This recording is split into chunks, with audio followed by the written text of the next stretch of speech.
The Norman Settlement, 1066 through 1100. The crowning of William the Norman on Midwinter Day, 1066, marks a definite crisis in English history.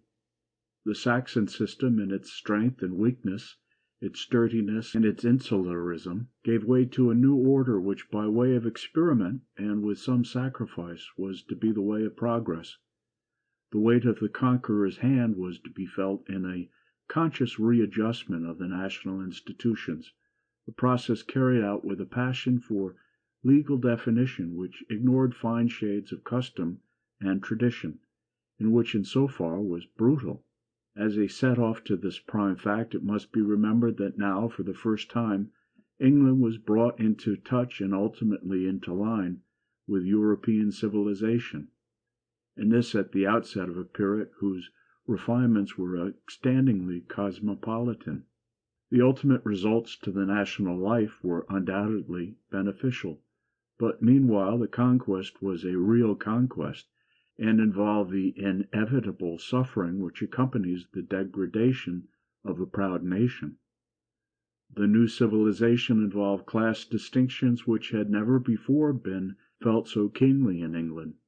For almost 3 centuries the upper classes spoke French, and only French, so that even kings who sympathized and were loved of their people could not speak their language. As the years wore on and the inevitable fusion did its work, the foreign element was merged into the English. The foreign idiom became the despised French of Stratford at Hibou, and this is but significant of the triumph of the strong subsoil of English life over the Norman elements which had meanwhile done so much for its improvement. The conscious policy of the first Norman king made for such fusion from the first, for the Conqueror was a statesman even more than a soldier. There was no immediate confiscation of lands from the English after Hastings. There was ample from which to reward William's Norman followers in the lands of those who had died for Harold. The English landowners paid homage for their lands and received them again, with a difference. But Hastings was not the conquest, and in the passionate revolts of the next few years, the English race of nobles and gentlemen was swept away, and the English aristocracy became Norman, though an English leaven was provided by the choice of wives from among the English. William made no immediate difference in the formal government of England. He discerned in the democratic basis of the English courts or moots an element which might be taken into alliance with the crown in the struggle which he inevitably foresaw between his own conception of kingship and the anarchic forces of feudalism. In 1067 William left England for his lands oversea, for henceforth for centuries the interests of an English king were thus duplicated. He tactfully took with him most of the English nobles, but the reaction which he thus strove to avert was precipitated by the reckless tyranny of the Norman nobles who were left behind, and whose aim was merely to exploit the conquered country. The English rose as one man in all parts of the country except the southeast, which had had first-hand experience of William's power. The king returned to stamp out a revolution which was the more formidable for the support of the Danes and Scotch which it won.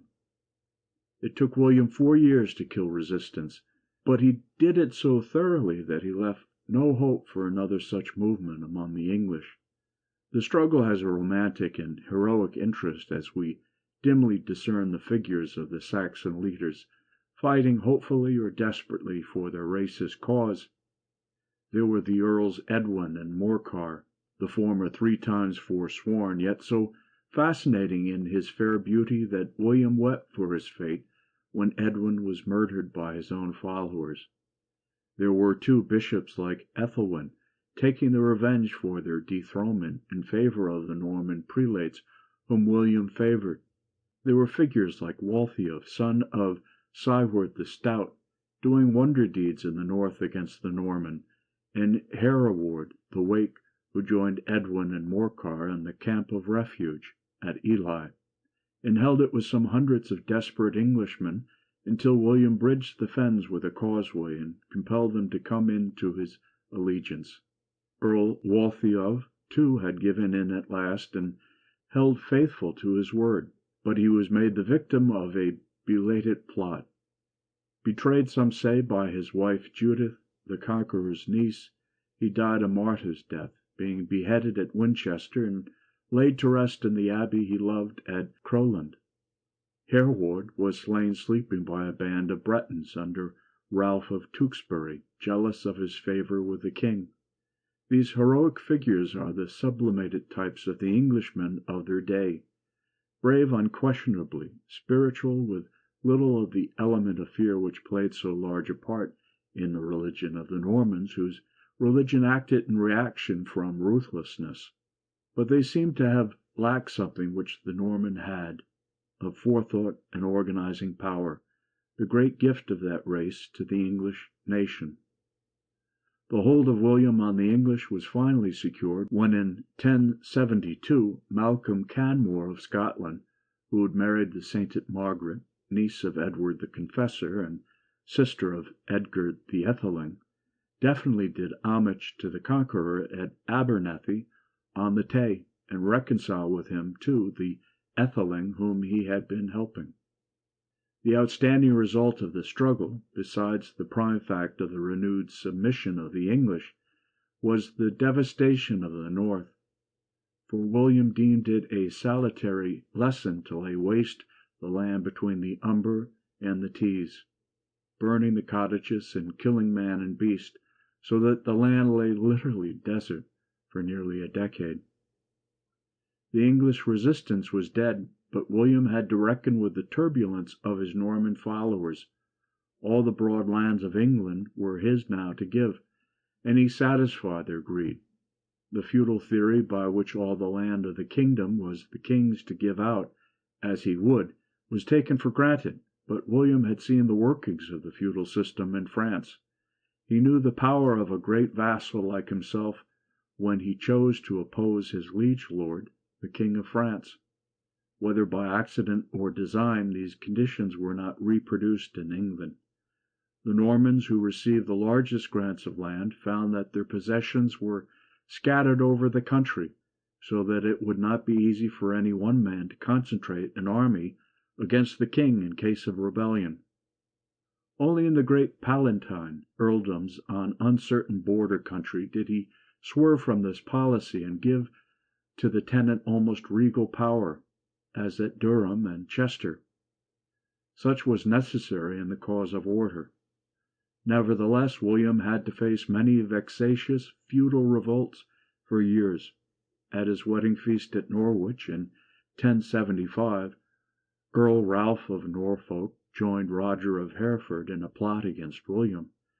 They and Waltheof, if he would join them, but he refused, should share the power between them. The English support on which they counted was reserved for William, and defeated the hired Breton soldiers of the rebels. Robert, William's eldest son, one of the most interesting figures in this period for a modern touch of indifference, which acted in a curious contrast with feverish bursts of striving, rose in revolt against his father in 1079, demanding his heritage of Normandy and Maine, promised to him on his father's death. Father and son met in arms at Gerberoy in Normandy. The son wounded the father in the hand unknowingly, and there followed immediately a characteristically medieval scene of passionate remorse and reconciliation. Robert had the support of William's Norman vassals, who hoped for greater license under a rule less stern. The fact was further illustration to William of the evils of continental feudalism, and he took a further step for the prevention of its growth in England. In 1085 he was advised by the wise men at Gloucester to make an inquest into the state of the country, to find out how much land there was in every shire, how many landholders and lesser men, and the worth of them all. The results were written down in Domesday Book, from which we glean nearly all we know of the conditions which prevailed in the England of that day. In 1086 William summoned all military tenants, whether holding from himself or from his tenants, to swear an oath of allegiance to him on Salisbury Plain.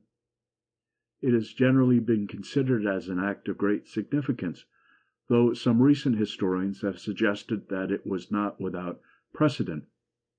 According to a pure feudal system, subtenants, men holding land from the king's tenants or the tenants in chief, owed allegiance only to their immediate lord, who could and did lead them against their king. The Salisbury Oath prevented this. The king in such matters was to have precedence over the lord, and William secured thus for the English crown a direct hold on the military forces of feudal England. It may be well to realize here that England had now become feudal in a very real sense. That forces were tending towards this state before the Conquest is certain, but equally certain is it that the Conquest and the assumptions of the Norman lawyers made universal what was before but local. Many Englishmen had, in the disturbed days of the Danish invasions, commended their lands to richer neighbors and received them back again with the promise of protection in return for homage and perhaps some service. Here is the germ of feudalism. But there were parts of England, and especially in the northeast, where free men dwelt on what would now be called small holdings, and owned allegiance to no man but loyalty to their king. There was no place for these in the feudal system, as known by the Norman lawyers, whose tendency was merely to assume their dependence. The net result was a degradation in the status, though not always in the mode of life, of many such men. English feudalism as a political system had from the first the hiatus caused by the centralizing policy of the Norman kings, but it triumphed in England as a system of land tenure, though disintegrating forces, such as the growth of boroughs, were early at work undermining it. The feudal system had as its unit the manor with agricultural land. Some worked in the interest of the lord, the mezenland, the rest in the interest of the tenants. There were an infinite variety of tenures according to the service owed by the vassals. Some were servile tenures, and some were free. A free tenant might and would generally pay rent in kind, or he might owe labor, but in a definite and moderate degree. The essence of a servile tenure was that the tenant was at the bailiff's disposal in the matters of the times and places at which he would serve. The Domesday report was made in terms of manors, though the inquest was made through the English divisions of vill, hundred, and shire. The Norman tendency was to find a manorial unit, and the term was applied even to the numerous free villages in the Danish part of the land north of Watling Street. Where no other lord existed, the king was assumed to hold the manor. By the 13th century the manorial system was practically universal in England, and the manors approximated to one type: an open field village with two roads intersecting each other, along which the tenants had their dwellings, with the church and the hall at the centre. The fields were laid out in strips which belonged, some to the tenants, some to the lord of the manor. The manor, even in 13th century England, was self-contained and self-sufficing. Still more was it so in the early Norman period. Money was hardly used, and the few specialized artisans were paid in kind. Domesday Book accounted for 280,000 people. These were chiefly the heads of families, and when allowance is made for omissions of certain classes, the population of the country may be computed at about 1.5 millions. About 200,000 are enumerated, whose tenure was such that it was natural for the Norman lawyers in a generation or two to write it down servile, besides 20,000 actual slaves, a class which was merged into the rank of villein early in the Norman period. Of higher classes of tenants, 35,000 are enumerated, so that even before the Conquest these were already in the minority. The effects of the feudal system on the social life of medieval England can hardly be exaggerated, but the most characteristic aspect of continental feudalism had little place here. The lords of the manors did justice in minor matters, but they could not deal with cases in which life or limb were involved. These were reserved for the king's court. One side of the Conqueror's policy toward the land of England has earned for him a sinister renown. He loved the great deer as though he were their father, and he passed severe laws imposing cruel mutilations on all who should interfere with the royal hunting. The story has been told endlessly of how William reserved the New Forest for his pleasures and sacrificed whole villages to its cemetery. But the light of modern research tends to discount the amount of destruction involved. Certain it is, however, that the forest laws were horribly severe and show a brutality which is not characteristic of the policy of these first Norman kings. The Conqueror maintained the old English policy of avoiding the death penalty for mere felonies. William's treatment of the English Church affords better than any other sphere illustration of the manner in which continental standards were imposed upon the English. A century before the Conquest, a monastic reform had spread over Saxon England, but its inspiration was exhausted, and the standard of life among lower and higher clergy alike was extremely easy. His sympathies and his policy alike inclined William to take measures to bring the forces of the Hildebrandine revival to bear upon the English Church. The movement by which the great Pope Hildebrand had breathed new life into the Western Church was then in full force on the continent. The Norman prelates whom William brought to England were impregnated with it. In 1090 a complete reorganization of the English Church was begun. 3 papal legates took part in the council which determined the drastic measures of reform. The pluralist Stigand, who had hitherto found some measure of favour with the king, was deposed from Canterbury and from Winchester. He was an outstanding example of the grasping spirit which pervaded the upper clergy. In the lower ranks there was but little observance of the canons imposed by the Church. Married priests abounded. Within 2 years, 2 or at most 3 English bishops remained in English sees. Stigand was replaced by Lanfranc, abbot of St. Stephen's at Caen, whither he had gone from the famous Benedictine abbey of Bec. He was a man outstanding for his scholarship and piety. He had been a lawyer before the cloister claimed him, and in his zeal for reform and efficiency he illustrates the better type of the great ecclesiastics of that period. It has been stated to his discredit that he forged documents proving Canterbury's privileges with regard to York, but the standard of honour in these matters differed from that of today. If the cause were acknowledgedly good, an irritating absence of evidence to support it might surely be supplied. It was probably he rather than William who decided that the separation of the ecclesiastical from the lay courts was necessary. Hitherto the bishops had sat in the lay courts, and though they probably had the preponderance, they had no monopoly of the meting out of justice in cases which the Church would have claimed as being liable to spiritual jurisdiction.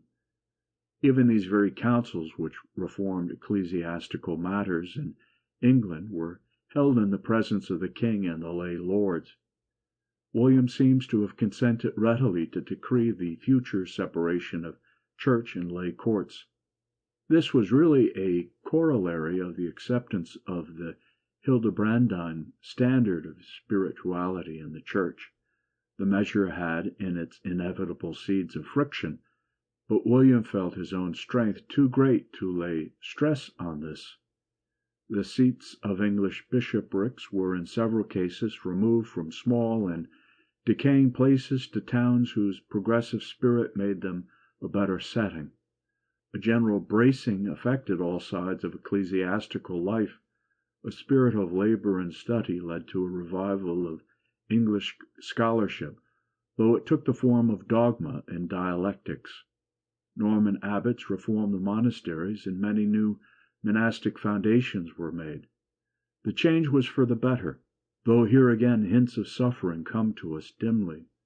At Glastonbury Thurston, the new Norman abbot called in French soldiers to enforce a new method of chanting on a community which seems to have been dulled to learn, but in no way recalcitrant. After the fray many monks lay dead or wounded, cut down in the very sanctuary. Thurston was deprived by the king, and the case was probably without parallel, but it may well have been an exaggerated example of the obscure suffering which so relentless a reform, imposed from without, must have caused. During his visit to Normandy in 1067, the Conqueror had lavished on Norman churches rich treasures taken by way of fines from the English monasteries. William ranked as a loyal son of the Church, but he was careful to uphold his position as an independent sovereign. Though he had come to win the realm under a papal banner, he made it clear that he would owe no fealty to the Pope for his kingdom. A chronicler tells us that William also laid down certain rules which prevented undue intrusion of the ecclesiastical powers into lay spheres. No pope should be acknowledged or papal bull received without the king's consent. The separate church councils must have his sanction, too, to make their acts binding, and none of his barons or servants were to be excommunicated without his permission. Whether formulated or not, such was in fact the stand which William almost inevitably took. On his deathbed he could boast that he had never hurt God's church, though he was stained with rivers of blood. It was while pursuing that continental policy which was to haunt so many English kings that William met his death in 1089. He claimed the overlordship of Maine, and had temporarily secured it with English help in 1073. Roused by an incursion into Normandy of the people of Mantes, early in 1087, he revived an old claim on the Vexin, of which Mantes was the capital, and went to war for it. His anger was aggravated by the report of a jest of Philip of France on the increasing corpulence of the English king. The land round Mantes was savagely laid waste, and the city itself burned. The exertion and excitement aggravated the results of a violent knock against the pommel of his saddle, caused by the stumbling of the king's horse in the streets of Mantes. On his deathbed William bequeathed Normandy and Maine to Robert, a reluctant recognition of his claims as eldest son. To William he gave England, and to Henry a sum of money with, so the chroniclers said after the event, the assurance that he would one day hold all that his father had ever had. William I, in his gigantic strength, his sane spirituality, his stern and conscious zeal for justice untempered by mercy, at once sublimates and typifies his race. His son William resembled him in spite of the sinister impression some strange quality in him made on his contemporaries, so that tradition has made of him almost a monster. Physically he was not unlike his father, though with a less handsome bearing and a more marked corpulence. He had a loud voice, but not remarkably deep like the Conqueror's. His full-blooded complexion, indicative of his choleric temperament, brought him the nickname of Rufus. The Red King was indeed terrible in anger, as his father was, yet he could boast that he never did in anger what he would not have done in cold blood. He showed, however, none of the Conqueror's scrupulous observance, politic rather than sympathetic, of the rights of his subjects, and his rule soon shaped itself into a tyranny. In the beginning the Norman barons rose against William's rule on Robert's behalf, whose proverbial weakness would have made him an acceptable overlord to them. Lanfranc rallied the English in William's favour, promising them good laws, and the result was soon stamped out. But in 1089 Lanfranc died, and with him the traditions of the Conqueror's rule. Ranulph Flambard, as justiciar, became the foremost man in the realm, and with his clever connivance William embarked on a course of tyranny. It is often difficult to state with precision the exact nature of misrule in the Middle Ages, And this applies the more to this period, as the exact details of the working of the Constitution, what was preeminently a time of transition, are not very clear. Much dissatisfaction may have arisen from the mere crystallizing of feudal practice, and it is recorded that the justiciar was careful to give a show of legal right to his tyranny. In his capacity as judge, too, Ranulph sold justice, and any crime might be committed with impunity if the wrongdoer were able to give sufficient financial compensation. We hear, too, of forced and excessive labor, for the king was a great builder. London Bridge and the great hall at Westminster were built by him. All through history, great building works have typified the power of tyrants, and in periods when feudalism broke bounds, forced labor at castle building was always a crying grievance with the oppressed. Moreover, William showed little respect for the rights and dignities of the church. Grossly immoral in his private life, in health he was a loud and shameless blasphemer, but in illness he cringed to religion. He kept abbacies and bishoprics in his own hands when they fell vacant, and administered them with a heavy hand. Not for 4 years after Lanfranc's death did he appoint his successor, and then in 1093, ill and repentant, he forced the primacy on Anselm, the saintly abbot of Bec. Anselm was one of those meek men who are obdurate where a principle is involved. Like many another medieval prelate, he was more ultramontane than the Pope himself. He had no inclination to be yoked to a wild bull, but once in harness he would not allow himself to be run away with. Already in 1093 there was friction. The king, preparing for an expedition to Normandy, refused the liberal contribution of Anselm towards his expenses as too small. He refused to fill several abbacies which he held vacant. Finally he declared that he had no need of the archbishop's blessing to his crossing over, and departed unblessed. After William's return in 1095, an open quarrel took place over Anselm's recognition of Urban as the rightful one of two rival popes. William regarded this as an infringement of his own rights over the English Church. Ultimately, he recognized Urban independently. 2 years later, the king complained bitterly of the equipment of the knights furnished by Anselm for his service in Wales, for every bishop was a baron too, and even Anselm had so far borne himself as such towards the king. He refused, however, to answer for his neglect in person, and left England for Rome, where he received little encouragement, and so withdrew to France, where he remained until after the Red King's death. William's prowess justified his father's choice of him as King of England, in one particular at least: he was glorious in arms. Normandy, cut up and bartered among the three brothers for some years, fell at last to the English king in 1095, when Robert elected to go on crusade, and mortgaged his heritage for the needful gold. The conquest of Wales was in process, and was only prevented from completion by William's death. As it was, the south and east were won by Normans, who became the Marcher lords. North Wales alone remained under native control. Cumberland was reft from Scotland, and Malcolm had once more to acknowledge himself the man of the English king. He died before William, and his saintly wife Margaret soon followed him. Disappointed in her hope for the life of the cloister, she had devoted all the force of her idealism to civilizing and in some sort anglicizing her husband's realm. William's triumphant course was cut short by his tragic death from the arrow of his friend Walter Tyrrell while hunting in the New Forest. It was probably quite accidental. Men saw in it the appropriate judgment of God. His body lay all day in the forest, for Walter, stricken with panic, had fled. At sunset it was taken up and drawn in a charcoal burner's cart to Winchester. In the cathedral there the second Norman king was laid to rest, unhoused, unanointed, unannealed. Henry, the Red King's brother, was hunting with him when he fell, and immediately rode off to Winchester to secure the royal treasure.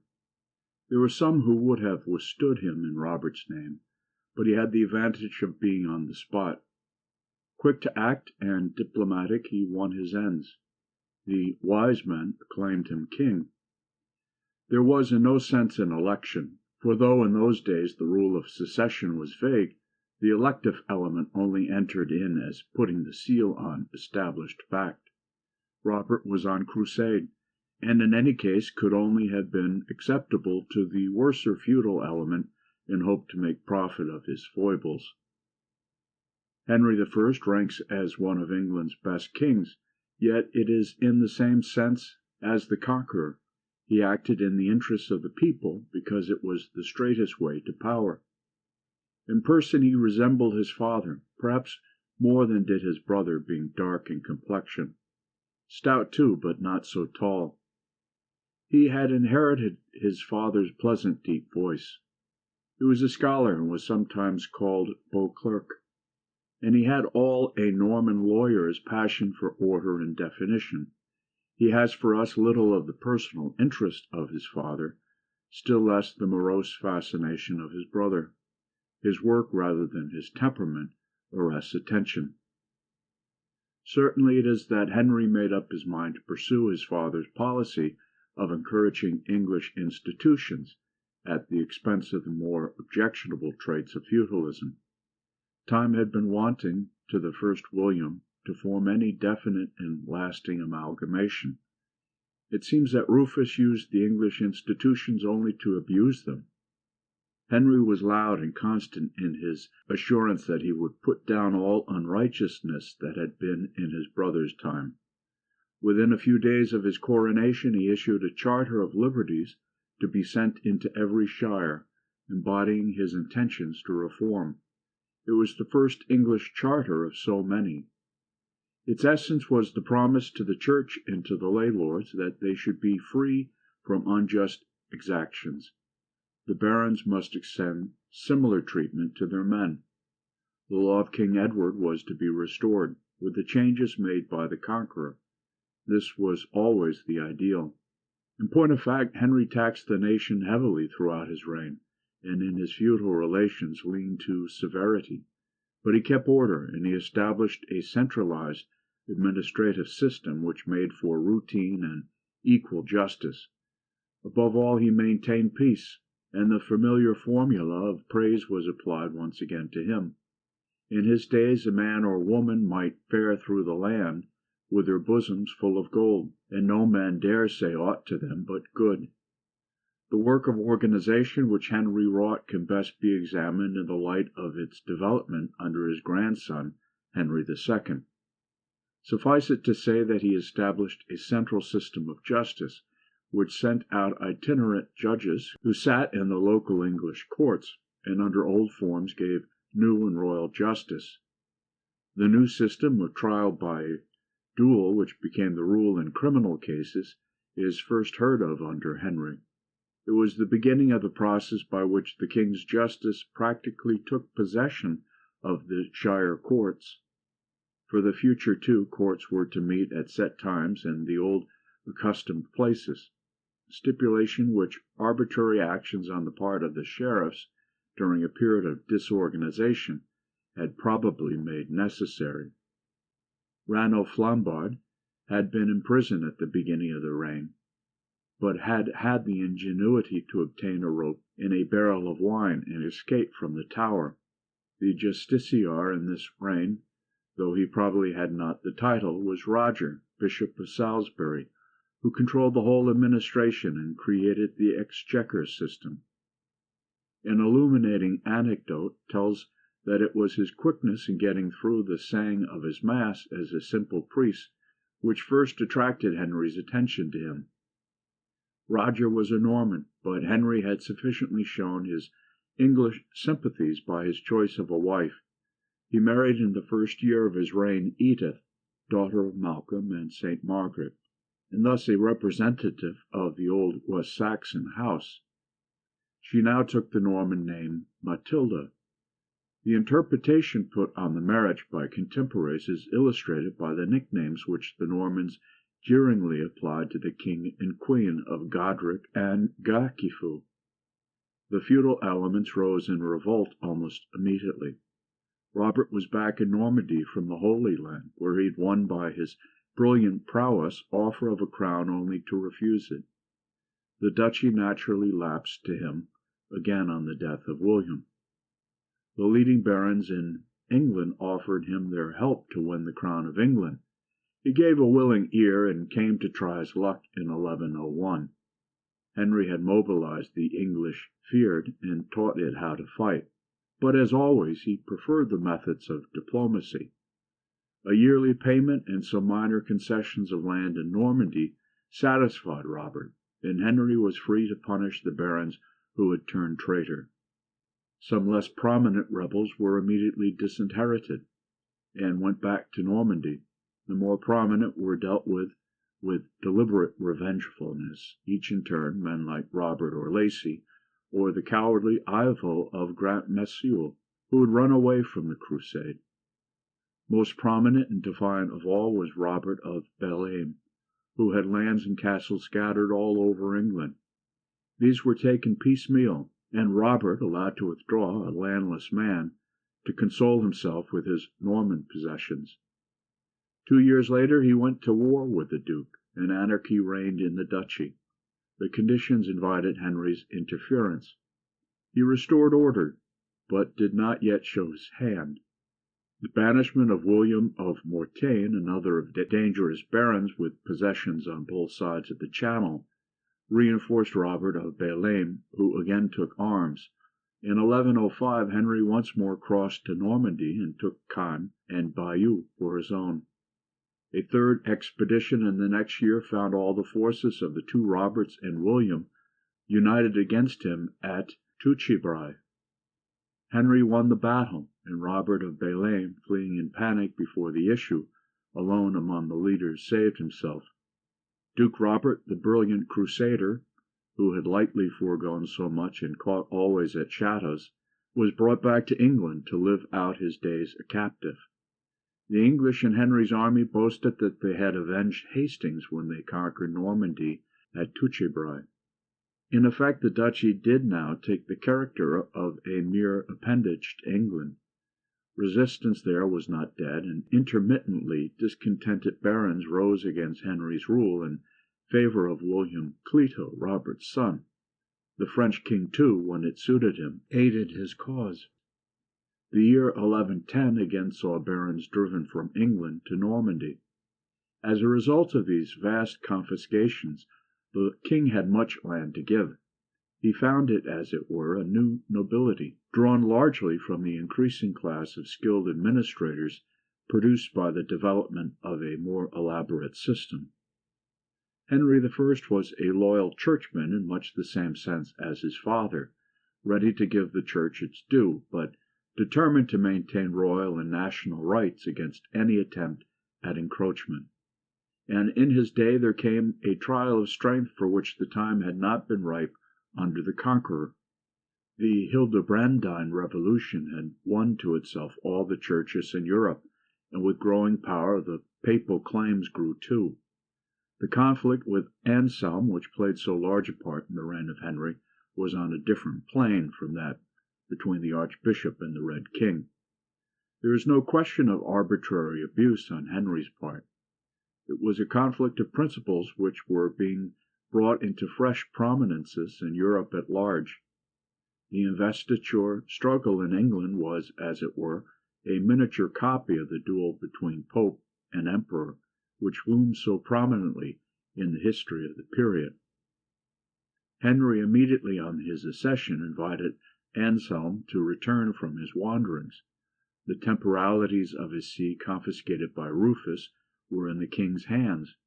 He prepared to restore them, expecting from the archbishop the homage customary on such occasions. To his surprise, Anselm made demur. The Pope, so he informed Henry, did not approve of lay investiture. Henry was dumbfounded. He was anxious to be on friendly terms with the Church, if only to keep his support in his claim to the English throne. But every bishop was a baron too, and he could not forego his authority over them. That the attitude of the archbishop was new and startling is proved by the fact that Anselm had received unquestioningly investiture from the king's predecessor.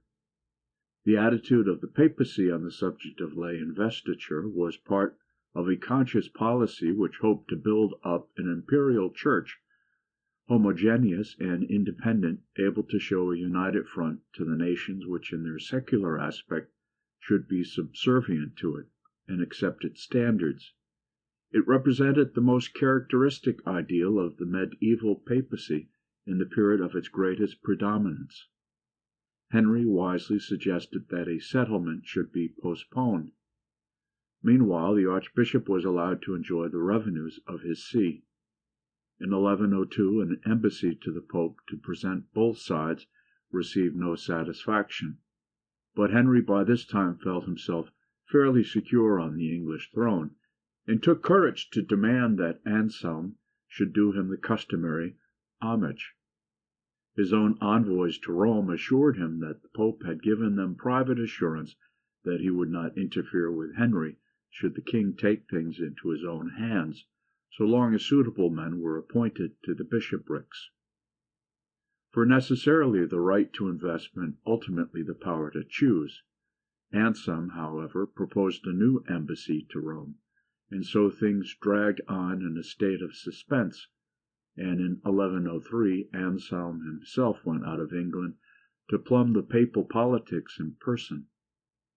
At length the question was settled by way of compromise, discussed lengthily in the intervening years, and legalized in 1109. For the future the king could not invest with the ring and staff, symbols of the spiritual office of the bishop, but he was to retain the investiture with the fief. Elections were to be made in the king's chapel with the consent of the king, and homage done for the fief before consecration. On the whole question the victory was to the king, though it must be remembered that in individual cases where dual authority enters into the battle, will be to the strong. The settlement of the question anticipated the letter of that between Pope and Emperor in the Concordat of Worms in 1122. But the spirit was different. In that case the substantial victory was won temporarily by the spiritual arm. Anselm died in 1109, and for 5 years the archbishopric was vacant, the king applying his revenues, apparently without protest, to his own various purposes, an illustration of the limitation the observance of his charter promises. Meanwhile, forces in the English church were making for a new balance between church and state, bringing about naturally the state of things which Anselm, in deference to the papal ideal, would have imposed artificially. The ideals of the Hildebrandine papacy came to be the stock mode of thinking in the English church, and the king's victory in the matter of episcopal appointments came to mean nothing when every possible nominee was an ardent papalist. Before the end of Henry's reign, the forces of monasticism were strengthened by several houses of Cistercians, the new French order of white monks, which under the inspiration of Stephen Harding, the Englishman, had formulated a new and severe interpretation of the Benedictine rule. The order found its safeguard against the looseness of practice which had beset the Black Monks in an emphasis of that element of manual work which St. Benedict had prescribed. The form this took was agricultural labor, and the Cistercians became famous farmers. In England, especially in the north, they settled in remote spots, as in the wilds of Yorkshire, and devoted themselves to pasturage and the production of wool. The labor of the choir monks could not suffice alone for the maintenance of their farms, and the employment of lay brethren, bound to the religious life but not to the recitation of the office, became a feature of the order. In the economic sphere, the settlement of the Cistercians is important, because the export trade in wool was one of the most important sources of English wealth in the Middle Ages. Already in the second generation of the Norman settlement, there were found lay landlords like Richard of Roulos, who were remembered for their generosity and their wise and kindly administration of their lands. The monasteries, for the most part, were much larger than the manors, probably acted on similar lines. The Cistercians represented only one wave of the monastic reform. Before the end of Henry's reign, 50 houses of black canons of St. Augustine, in order theoretically uniting the active with the contemplative life, had been founded in England. These regular canons were often attached to hospital and lazar houses, as were the nuns of the order. But there were, too, many large houses of canons whose practice differed little, if at all, from that of the ordinary black monks of St. Benedict. The great monastic movement in Henry's reign at once signified and furthered the growing power of the Church. The church courts developed freely. Appeals to Rome became frequent. In 1125, a papal legate, the first to come to England since Henry's accession, made a full visitation of England, and henceforth the Archbishop of Canterbury became standing papal legate in England. Thus the cause which Anselm had fought and seemingly lost was slowly asserting itself, and when under Henry II the wills of church and state clashed, the balance of power had shifted considerably. Henry was probably hardly conscious of these things, or he may have deemed it impossible to stem the tide. He was busy with many things. For 20 years after the compromise with Anselm, he was engaged intermittently in a struggle with France. Louis VI, the French king, was the first to conceive the idea of a national France, whose realization was to be deferred so long through the centrifugal forces of French feudalism. Not the least impediment to the French king's policy was the anomaly by which the English kings held so much of French territory. It was hardly a fair fight, but it was hard fought. His irritation made him a ready supporter of the unruly Norman barons with their spurious support of William Fitzrobert. Henry strengthened himself by marrying his daughter Matilda to the Holy Roman Emperor, as the ruler of the loose federation of German states was styled, another daughter to the Earl of Brittany, and his son William to the daughter of the Earl of Anjou. It was after a satisfactory peace in 1120, resultant on a brilliant English victory at the Battle of Bremule in the previous year, a battle which had seen the French king a fugitive, that the tragedy of Henry's life occurred.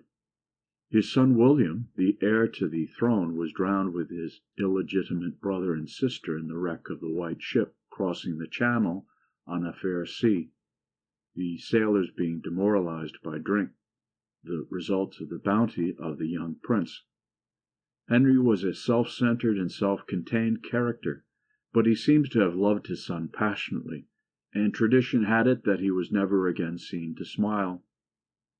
Queen Matilda had died 2 years before, and Henry married in 1121 Adalisa of Louvain, but the marriage had no issue. William had been his only legitimate son, and he bent all his energies to secure the succession to the English throne of his daughter Matilda, the wife of the emperor. In 1125 her husband died, and the empress returned at her father's bidding from the land whither she had gone 15 years before as a child of 8, and which she loved as she could never love England. The succession of a queen and her right to the English throne had, as Henry knew, no precedent, though feudal law permitted the succession of women to baronies. Nevertheless, Henry demanded in 1126 an oath from all the baronage of England, lay and spiritual, to support her succession. David of Scotland swore, and after him the king's son Robert of Gloucester and his nephew Stephen of Boulogne. The French king, on realizing that Matilda was also to succeed to the Duchy of Normandy, and the great impediment to French unity thus prolonged again, took up arms on behalf of William of Normandy. Henry met the crisis by the marriage of Matilda to Geoffrey, son of Fulk, Duke of Anjou, the natural enemy of Normandy. The step was most abhorrent to the Norman barons, and and Henry would probably not have taken it if he could have foreseen the death of William Fitzrobert, which occurred in the following year. Henry remained in comparatively peaceful possession of Normandy until his death in Normandy on the 1st of December, 1135. The traditional surfeit of lampreys, if it did not cause, accelerated his end. He was a man of rare physical strength, and his reign of 35 years was remarkably long for a medieval sovereign. His body was carried back to England and buried in the abbey he had founded at Reading. The forces of conservatism was stronger than Henry's prevision, and Stephen, his nephew, was chosen to rule England in spite of the pledges in favor of Matilda. Stephen was the son of Adela, the Conqueror's daughter, and Henry, Count of Blois, and himself married to Matilda, the heiress of Boulogne, and granddaughter, through his mother, of Malcolm and Margaret of Scotland. He was a favourite of Henry, who does not seem to have doubted his faith, and of the Londoners, who knew him well personally. He had all the graces of manner which Matilda, out of tune with her fate and environment, lacked. He was ambitious in rightly calculating on the unpopularity of a woman's rule, increased in this case by the Norman baron's hatred of Matilda's Angevin husband. He made a bid for the English crown, and won it. Like Henry himself, he realized the importance of being on the spot. He first enlisted the support of the Londoners, who had all the townsmen hatred of disorder. In the Middle Ages, the death of a king was always a crisis at which the bonds which held society loosely were apt to give way, and the Londoners saw in Stephen's accession the nearest way to the good order they most desired.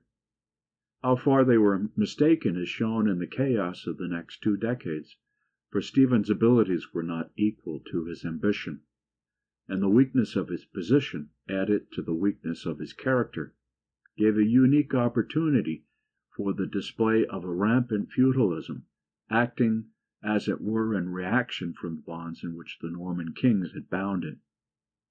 At first few lay lords came into Stephen's allegiance, but he won the great churchmen to his cause, including his brother Henry of Winchester, their scruples about their oath in Matilda's favour being overcome by the assurance of the perjured Hugh Bigot, who declared that Henry had regretted it on his deathbed.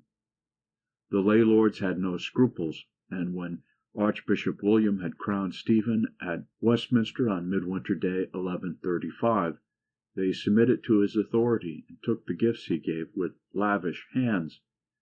It is to be noted once more how small a part election in any real sense played in the appointment of the sovereign. Stephen ruled England for 19 years.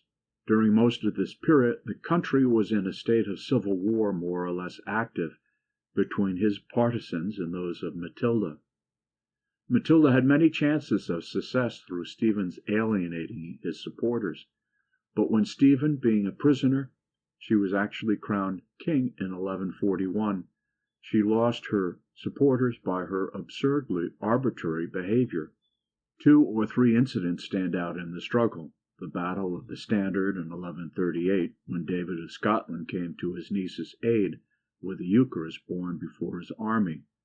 The Scotch king's piety availed him little, for neither his mailed knights nor his light-armed Galloway men could resist the force of the arrows let fly by the English longbow, a weapon whose use had lately been borrowed from the South Welsh, and which was to play so large a part in medieval methods of warfare. Stephen conceived mistrust of Roger, Bishop of Salisbury, and his son and nephews, the clever administrators of Henry I, and arrested them, to the indignation of his own brother, Henry, Bishop of Winchester, who transferred his support to Matilda.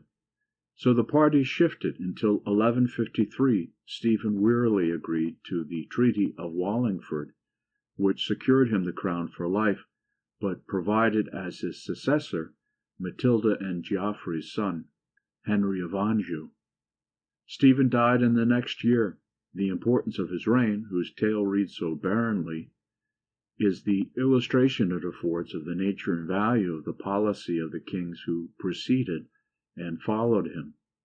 His reign is the one period of the Middle Ages during which England experienced the horrors of continental feudalism. Stephen, with his handsome bearing and frank chivalry, seems to have inherited the strain in the Conqueror's family, represented by Robert of Normandy. He was in no sense indifferent to the welfare of his reign, but he was too weak to cope with its disorders, for he was a mild man, and soft and good, and did no justice. The chroniclers are loud in their plaints on the sufferings of the kingdom, while Stephen and Matilda fought for power, and none wielded it. The whole royal administrative system broke down, and there was no justice but the feudal justice which it had been the aim of the Norman kings to limit. Adulterine castles rose all over the land, and the English people built them with forced labor. The greed for gain led the worser kind of baron to imprison and torture even the poorest, to wring their possessions from them. Every man in those days, we are told, did what was right in his own eyes. They cared nothing for the ban of the church, for they were all forecursed and forsworn and forlorn. The oppressors said openly that Christ and his saints slept, and the people were fain to believe them. One other significance this interlude has for us. It shows the entire powerlessness of the English people, leaderless before their conquerors, and the value to them of the alliance with the crown against the forces of feudalism. Henry II had to take up the work where his grandfather had left it. The Church alone gained some fruition from this time. The process towards independence, which had been going on under Henry I, was hastened, and a prescriptive right strengthened its increasing jurisdiction and its growing privilege. The desire for refuge from a troubled world probably accelerated the growth in the number of monasteries, which went on apace. In the buildings of this period is seen already the transition from the round arches and simple solidity of the architecture which the Normans brought to the pointed and lighter forms which are characteristic of the full Middle Ages. The death of Stephen and the accession of Henry II marks at once a revival of old customs and the beginnings of things which were to transform the new time. Henry II of England was the first of a new line of kings, but he had much in common with his mother's race. Not so tall or handsome as the Conqueror and his sons, he had the same sturdy build. He is described as round-headed, with reddish hair and keen gray eyes, a description reminiscent of Rufus. Men remarked on his tough, coarse hands and his bowed legs, for he was ever in the saddle. Nor would he sit except at meals or in council. He was tireless in energy and terrible in anger, uncontrolled as were all the Angevins. He was 22 years old in 1154, and he had a vast inheritance in France. He was a Frenchman in his sympathies, but too much the lawyer and statesman not to enter with zest into the task of administration in England. The work he did was finally to crush the anarchical elements in English feudalism. His method was centralization, and he took the people into his alliance. His ideal was not above those of his day, and was circumscribed by the outlook of feudalism, but his vigor wrought to a better end than he dreamed. There was a hidden danger in the despotism which the first Angevin built up. The crown itself might become the oppressor of all classes. This is what happened under the third Angevin, John, and in a minor degree under Richard. A new rearrangement of forces in the state was brought about to resist this tyranny. Henry's policy had fostered the amalgamation of Norman and English institutions, in time aided in the amalgamation of the two races, so that the resistance to John was a national movement in which all classes had some part.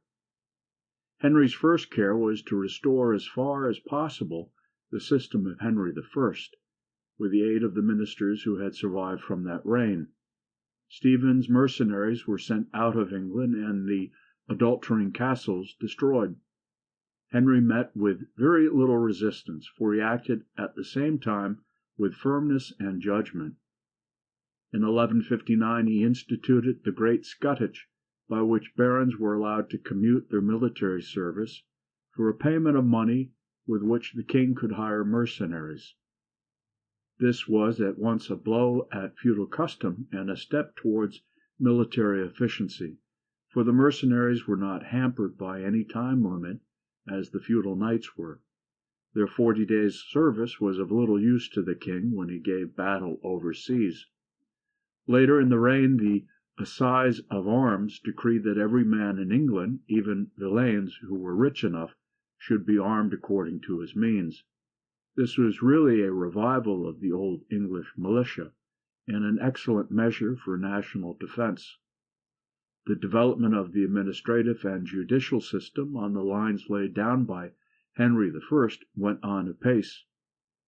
Originally, the term curia regis was used to denote two different things.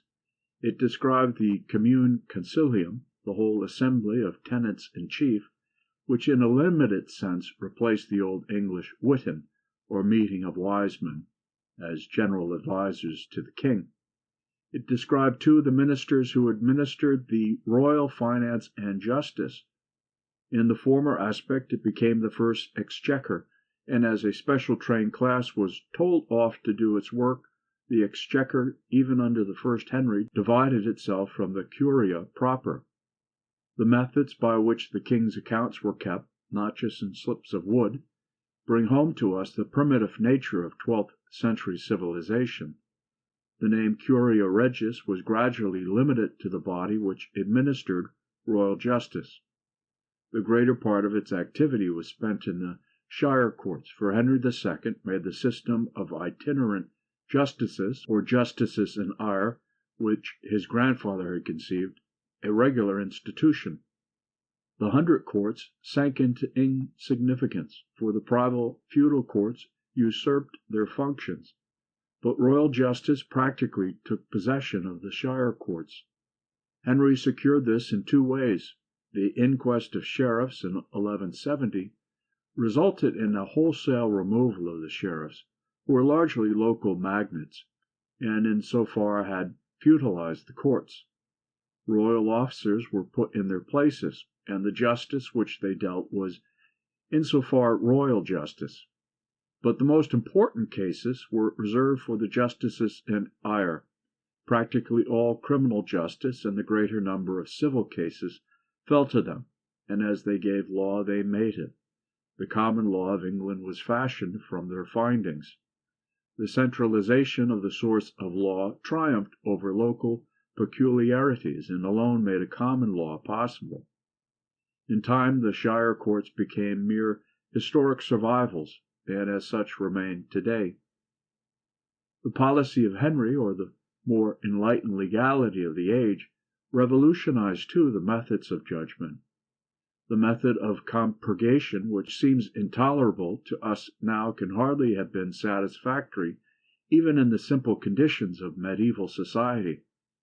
There had been a growing tendency to reject oath-helpers for fiery or watery ordeal, to modern minds even more impossible, as is too the Norman system of trial by duel, especially when this came to be performed by proxy. Trial by jury in our modern sense was a thing of very slow growth. Its germ has been discerned in 100 of our ancestral institutions. Alfred used to be acclaimed its father. In point of fact, it was the Norman kings who began tentatively to apply the principle on which it rests, and it was Henry II who made this application in any sense common. The system of trial by inquest, in which jurators were sworn to inquire impartially into the truth of a case and declare it, now became common in civil cases. Henry too restored the use of the grand jury of presentment, but the growth of a real jury system was slower even in criminal than in civil cases, and the methods of justice remained throughout the Middle Ages marvelously crude to our modern notions. One aspect of Henry's policy was not so successful. He was anxious to round off his system by defining and limiting the power of the Church. It was partly to this end that he gave the Archbishopric of Canterbury to his friend Thomas Beckett, a courtly deacon whom he had appointed chancellor. Beckett was a brave soldier and an excellent boon companion, a lively talker, frank and excitable, handsome too, with his tall figure and clear pallor set off by his dark hair. Henry had found him active in the chancellorship, and had every reason to hope much from his cooperation in his ecclesiastical measures. As chancellor, he had taxed the church heavily for Henry's wars, plunging his sword into the bowels of his mother. But there was an incalculable element in medieval religion. Becket seems to have taken his appointment as a call from God, and never a bad man. He disgusted Henry by his sudden conversion into a saint, with some of the asperities of sanctity which were bound to clash with the policy of the king. He resigned the chancellorship, and stood, as it were, on the defensive. In 1164 Henry issued his programme for the Church in the famous Constitutions of Clarendon. The clerk in those days did not correspond exactly to our modern priest or clergyman.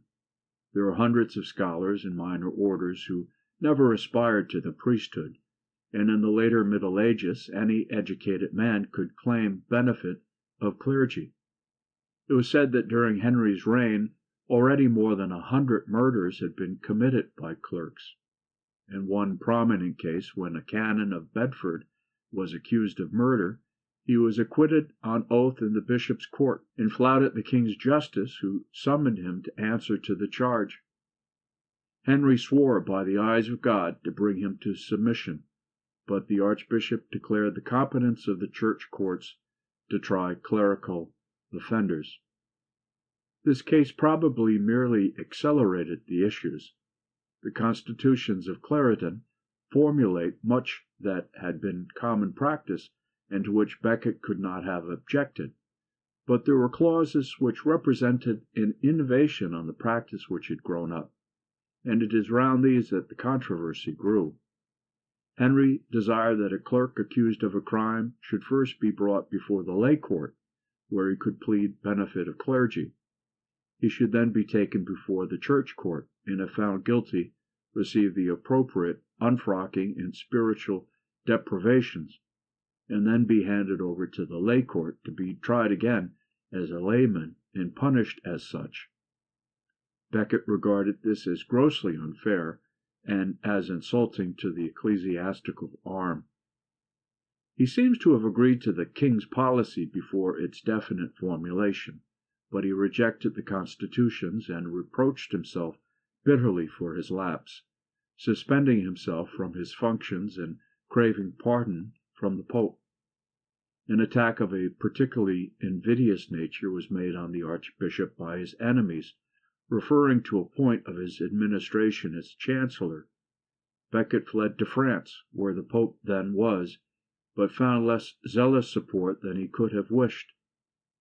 On several occasions in history the papacy has resented the action of too zealous Englishmen in pitting their power against English practice.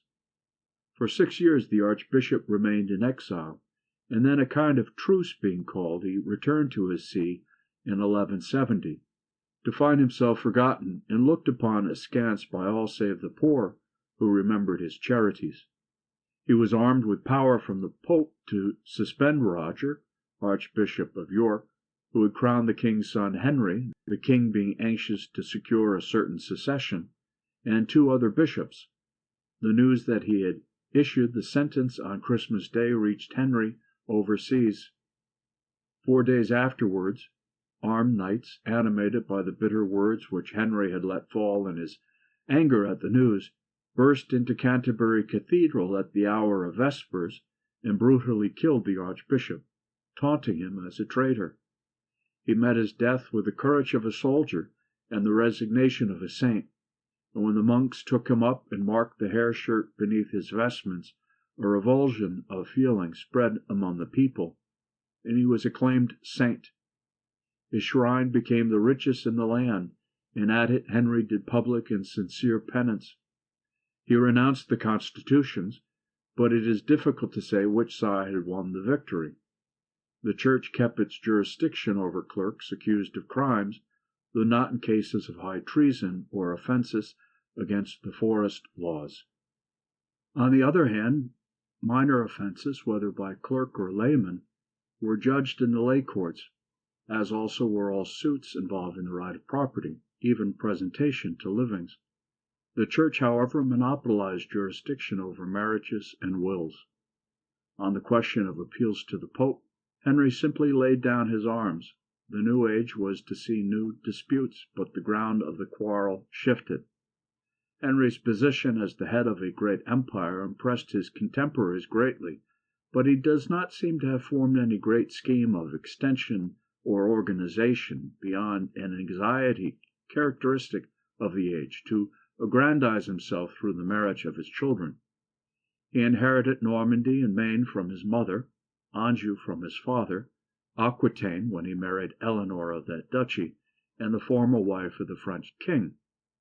Eleanor was 10 years older than her husband, and had proved as incompatible with him as with Louis. By his son Geoffrey's marriage he got control of Brittany, and thus the English king held more of French territory than the French king himself, who was his natural enemy. Henry showed a feverish anxiety to have the succession to his territories settled, and by crowning his son in his lifetime, roused his ambition unduly. The brothers were always quarrelling amongst themselves, and Eleanor, who was finally imprisoned, encouraged them in revolt against their father. In 1173 the young king rose in rebellion. Louis and William the Lion of Scotland helped him, and the discontented barons in England, chiefly those who had lands also in Normandy, made one final bid to overthrow Henry's despotic and ordered rule. Henry beat down all opposition, and the warm support which the English people gave him in the struggle showed the Norman barons the hopelessness of their aims. William the Lion was taken prisoner. Henry had at the beginning of his reign recovered Northumberland and Cumberland, lost to the Scotch under Stephen, and now once more a Scotch king did homage to his brother of England. In 1183 the young King Henry died, but his 3 brothers continued their quarrels. The favor which Henry showed to John, the youngest, was one great motive of dissension. Earl John showed something of his character in his outrageous behavior as governor in Ireland in 1185. For Ireland had been added to Henry's empire in the casual way in which these things were sometimes done in the Middle Ages. It may give the modern reader a thrill to read of the beginnings of that relation, which have been pregnant of so much, but the imagination of contemporaries seems to have been stirred hardly at all when Henry quietly annexed Ireland. The 2 Williams had probably both intended the conquest of Ireland, but time failed them, as it might have failed Henry too, but for the appeal which Dermot, King of Leinster, made for help to recover his wife from the Lord of Leitrim, who had carried her off. Ireland was still in a tribal state. She had received Christianity in the 5th century at least, and realized it vividly, but her church remained missionary and monastic. And though Irish learning and Irish sanctity had been proverbial for some centuries, the people seemed to have no genius to guide them to political unity. They were a natural prey, but in 1166 Henry could not give them his attention. Dermot was, however, allowed to get what help he could from the barons, and Strongbow, Earl of Pembroke, went, fought his battles, married his daughter, and set all Ireland by the ears. Henry himself went over in 1172, and many kings, including the High King, Roderick O'Connor, did homage to him in a dim, blind way, probably realizing nothing of the significance Henry put on his suzerainty. The king left a viceroy. The Norman adventurers won lands at the point of the sword, north, east, and south of the Pale, intermarried, and became more Irish than the Irish themselves. Henry's plan to interest John in Ireland, designing it for his patrimony, was not a success, but the Earl's would-he tutor, Gerald of Barry, has left us a lively account of the people and their character. which differs hardly at all from that of Froissart or even Edmund Spenser, and which, allowing for the difference in the external details of civilization, might stand as a sufficiently accurate description of the Irish of to-day. Henry's last years were spent in a grief-stricken struggle against his sons, aided by the new French king, Philippe Augustus. Ill and weary, he made peace on the 4th of July, 1189, and sick at heart at finding that John too was among the rebels, he died 3 days after, in his fever, forgetful of his successes in the past, and crying shame to himself as a conquered king. A glamour has been set over the reign of Richard of the Lion Heart, who succeeded his father, the titular sovereignty of Ireland alone falling to John, his only surviving brother. He was almost an ideal knight as the age understood knighthood, but a very indifferent king. He did England the service of neglecting her and allowing the system of Henry II to go on steadily, working under men more capable than himself to direct it. Though the memory of Richard has been cherished by the English people, he was perhaps the least English of our early kings. He was much more interested in the French Empire, which he inherited almost intact, and he valued England mainly as a source of income. The country was drained for his enterprises, and but that the times were prosperous and justice strictly given, much misery might have ensued. Richard's rule must be described as essentially a tyranny, mitigated by its character of routine. The king's first thought was to raise money to join the Third Crusade, an enterprise which was drawing the leaders of chivalry all over Europe. The great Sultan Saladin had wrested Jerusalem from the Christian kings who had held it nearly 100 years since the First Crusade. The Third Crusade was the greatest of all, on a larger scale and enticing greater personalities than any other. Its progress is interesting as showing medieval chivalry at its worst and best, its courage and high aims, its capacity for endurance, its charity, and withal its jealousies and bitter hate. The Crusades had an enormous effect on the general progress of Europe, but they do not touch the political history of England very nearly, except through the financing of Richard. He was reckless to raise money, selling the chancellorship to William Longchamp, Bishop of Ely, and foregoing for payment the homage which the Scotch king had done his father at Falaise. Richard was animated by his love of adventure, with the added motive of repentance for his conduct towards his father, for which he sorrowed in characteristic medieval manner with almost shameless penitence. Philippe Augustus, his erstwhile ally and now his inevitable rival, went too, but quarrelled with the English king and soon came back. Richard stayed and quarrelled still, but did marvellous deeds at the siege of Acre, whence he marched for Jerusalem, but could not take it for want of support, although the Frenchmen were as loud in his praise as the English. Finally, the Christians secured a footing on the east coast of Palestine and access to the Holy Sepulchre. On his way back to England, Richard was captured by an enemy, Leopold of Austria, and handed over to another enemy, the Emperor Henry VI. England was drained once more to raise his enormous ransom. He returned to find his brother John in revolt. William of Ely had proved a faithful minister to the king, but offensive in his ostentation to the barons, and John had led resistance to him.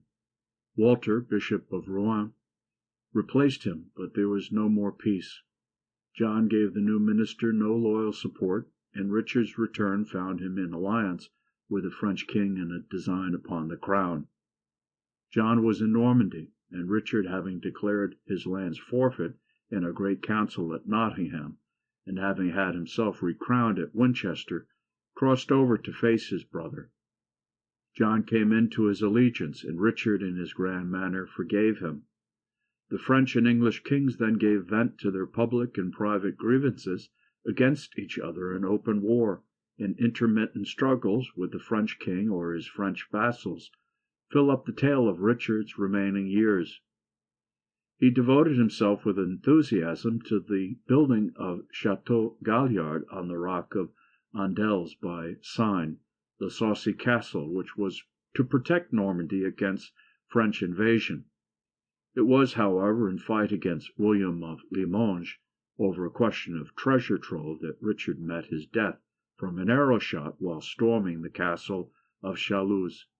Richard had the curiosity to question the crossbowman who had let the arrow fly and who had been taken prisoner, as to his motive.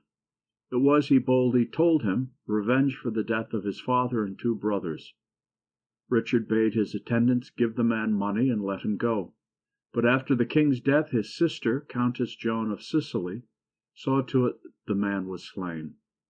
Richard, with his tall, fine figure, his blue eyes and fair hair, with his lordly condescensions and his fine ardors, was the most notable prince in Europe, and the archetype of medieval chivalry.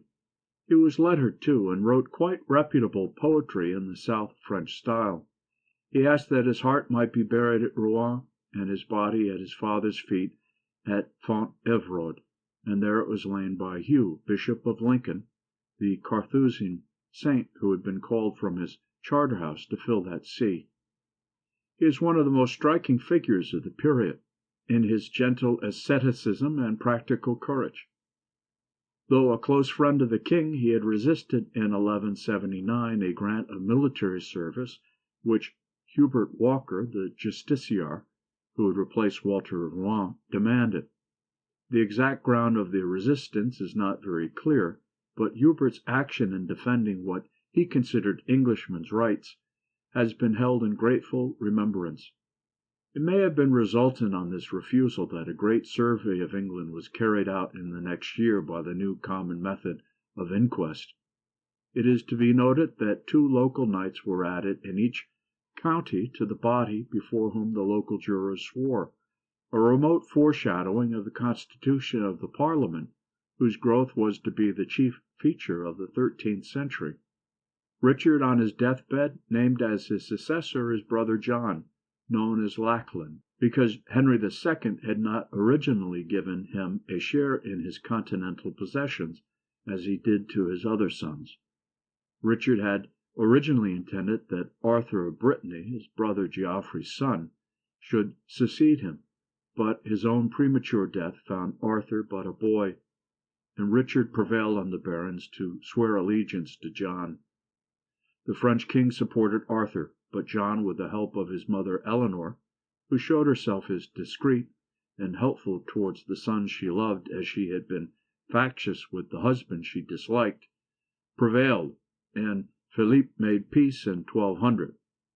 John's repudiation of his wife Isabella of Gloucester, and his marriage for an amorous whim with Isabella of Angoulême, the promised bride of Hugh of Louison, alienated the French king once more, and with his support Arthur made a new attempt to seize John's French possessions. He was taken prisoner, and April 1203 died in the new tower at Rouen. No one doubted that he was murdered, and John's French subjects, quite alienated, made no further resistance to the French king. John sat feasting at Rouen in the spring of 1204 with his wife, while Philippe annexed Normandy, boasting in a mad way that what was lost so easily could be as easily won back. Anjou was taken as easily, and later Poitou. Within 2 years nothing remained to the English king of his father's vast possessions in France but Guyenne and southern Aquitaine. The Gascons were as foreign to France as they were to the English, and preferred the more distant rule, and so remained under English rule for 2½ centuries longer. The loss of the Battle of Bouvines in 1213 put the final seal on the loss of John's French possessions. The defeat was due to the failure of the Emperor Otto IV to cooperate in John's well-conceived plan, for John was no mean strategist in the periods of energy which alternated with his curious moods of indifferent luxury. The final severance came approximately at the moment when an ultimatum, prepared by the leaders of the church and the baronage, was ready for presentation to John as a protest in the name of all the people against his misrule. From 1204 onwards, John had perforce spent most of his time in England. He combined the indifference of Richard to England's welfare with some of the positive personal vices shamelessly avowed which had marked Rufus. His tyranny was not unlike that of the Red King, allowing for the march of time. But there was an element of gross cruelty in John which made his misrule more monstrous. He slowly starved to death the wife and son of William the Conqueror, the first baron who rose against him, and he had 28 youths, left as hostages by Welsh princes, their fathers, hanged in a row. Discontent was first aroused by his continual levying of scuttages and tallages, with which he performed no public service. He alienated the Church by his defiance of the interdict which the great Pope Innocent laid upon the land when John, on the death of Hubert Walter, obstinately refused to accept as Archbishop of Canterbury Innocent's nominee, Stephen Langton. The quarrel between the king and the chapter of Canterbury over their respective nominees had given the chance for papal interference, and the greatest of all the popes was not the one to prove diffident in interference. After 2 years of menace, England was put under interdict in March 1208. The churches were closed and no services held or sacraments administered, except baptism and extreme unction allowed for the safety of souls. Most of the higher clergy fled, dreading the reprisals of the king, who enriched himself with vast confiscations of the church's goods and lands. For 5 years John held his wayward course, and then, suddenly demoralized by the Pope's sentence of deposition, whose execution he entrusted to the French king, he rendered to Innocent a grovelling submission through the legate Pandulf. The French fleet lying at Dam, ready for the invasion of England, was destroyed, but the English nobles would not follow John to France to follow up the victory. Stephen Langton landed in England, absolved the king, and tendered to him the coronation oaths again. John had done well to keep Stephen out of England, for he proved a great patriot. He was an Englishman, probably a northerner, and in so far his leadership of the opposition to the king's misrule typifies the consolidation of the Norman and English races, which had been a steady process under the Angevin rule. Stephen's first act was to assemble the barons and read them a lecture with the charter of Henry I as text. They decided to take it as their watchword. Meanwhile, the battle of Louvains was fought and lost, and John returned to England full of angry plans of revenge against the barons who had refused to follow him. He mustered his mercenaries. Meanwhile, the opposition presented their ultimatum. He must confirm the charter of Henry I. It is significant that neither Richard nor John had found it necessary to issue a charter at their accession. John tried to foil them by meaningless negotiations through Langton, who did not openly join the rising. At Easter 1215, a baronial army under 5 earls mustered at Stamford and marched upon London. The citizens received them with open arms, and John drew off to Windsor. At Runningmead, near by, he was forced to set his hand to Magna Carta, the famous Great Charter of English liberty, in which Langton and his advisers had striven to formulate all the grievances under which the nation groaned. A committee of 25 barons was to be elected to enforce its provisions, a clause significant of the faith given to John's promise. In point of fact, he never meant to keep it. After the thing had been done and the barons had withdrawn, he writhed on the ground in an agony of rage, shrieking hysterically that they had given him 25 over-kings. He shortly obtained from Innocent absolution from his promise. The barons, desperate, defied the Pope's threats of excommunication and took the false step of inviting Louis, the son of the French king, to England to lead their cause. This gave John a party. From May to October 1216 they fought, when John's sudden death ended the struggle and made a rearrangement of parties possible. The king had narrowly escaped drowning in crossing the Wash, where he lost his treasure, and, angry and exhausted, he persisted in eating fruit and drinking cider to his own destruction. He was buried in the church of St. Wulfstan at Worcester, and his memory remains most odious among English kings. The Great Charter which he had signed became the rallying point for a new age. A long document of over 60 clauses, it has been traditionally regarded as summing up the principles of English liberty, and as being adequate for the interpretation of the nation's rights at any period. In point of fact, it is little but a feudal document, and the rights it would enforce were feudal rights. Its very minuteness illustrates this. It was a charter of liberties rather than of liberty. It provided against the king's misuse of his feudal rights over his tenants. The kernel of a wider liberty is only discerned in the stipulation that they in their turn were to do likewise towards their vassals. The liberties enumerated do not touch the face of the great mass of Englishmen who were still villeins.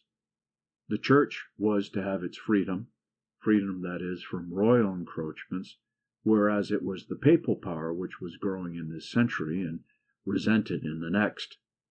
From some points of view, the Great Charter had a retrograde aspect, inasmuch as it sought to check the growth of royal justice. In short, if it is to be accepted as one of the three great charters in the Bible of the English Constitution, it is because Englishmen have read into it the hidden significance of an inspired text. The limitations to the effects of the Great Charter on its own age finds ample illustration in the history of the years which follow. The opposition to John had shown some faint beginnings of national rather than English feeling. The foreign character of the classes who made history is emphasized by the story of misrule in the long reign of John's son, Henry III, from 1216 to 1272. The opposition, however, which at length put an end to the king's misrule, had in it a very definite English element, and serves to show how, through the progress of years, that race was coming into some degree of political power. Henry III, though born and bred in England, was a foreigner in feeling, perhaps more so than his father. He was personally attractive, handsome and well-made like his father, gentle and suave almost to weakness, though occasionally in anger he showed himself the son of John. When he came to power, he attempted to model his rule of England on the system of the French kings, controlling the government himself and working it through a class of clerks, able but undistinguished, mere routine workers. This was not unlike the system of Henry II, but his grandson was cast in a different mold. Henry III had not the practical ability to carry out his ideal, and the result was a disorder which reproduced in effect, if not in spirit, the tyranny of a Rufus or a John. But all this was not yet. Henry was but 9 years of age at his father's death. A reaction in favor of the national king was inevitable. The aged William Marshal, Earl of Pembroke, one of the two earls who had clung to John, acted as ruler of the young king, and reissued the charter in his name. The nobles deserted Louis one by one, moved partly by national feeling and partly by jealousy of the favors he gave to his French followers.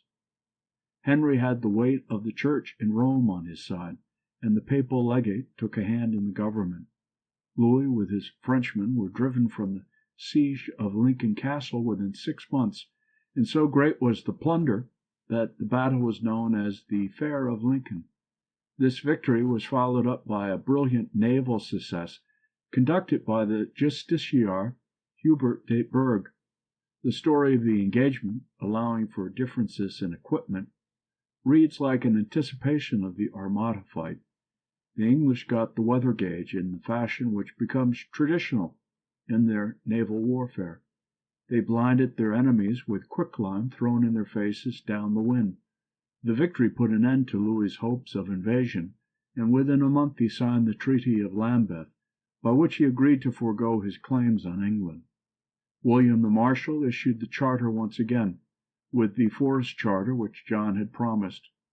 For the future, fines or banishment were to replace death or mutilation as punishment for a breach of the forest laws, and thus the bitterest grievance which the Norman Conquest had brought to Englishmen was ended. The Marshal now turned his energies to restore order in the land, which was threatened with a repetition of the conditions of Stephen's reign. Adulterine castles had to be destroyed, and usurpations of royal justice wrested from local magnates. William died in 1219, and the work was taken up by Hubert de Burgh, with the loyal support of Pandulf, who had come a second time to England as papal legate. In those years no one attempted to deny the suzerainty which Innocent had won, and England was frankly worked as a papal fief. It was one of the great faults in Henry's government when he came to his own that he never had the stamina or the inclination to resist the demands of the Pope. Hubert continued the work of the Marshal. He had most trouble with the nobles of the Loyalist party, who had hoped much from the rule of a minor. Often an army had to be led against a defiant baron.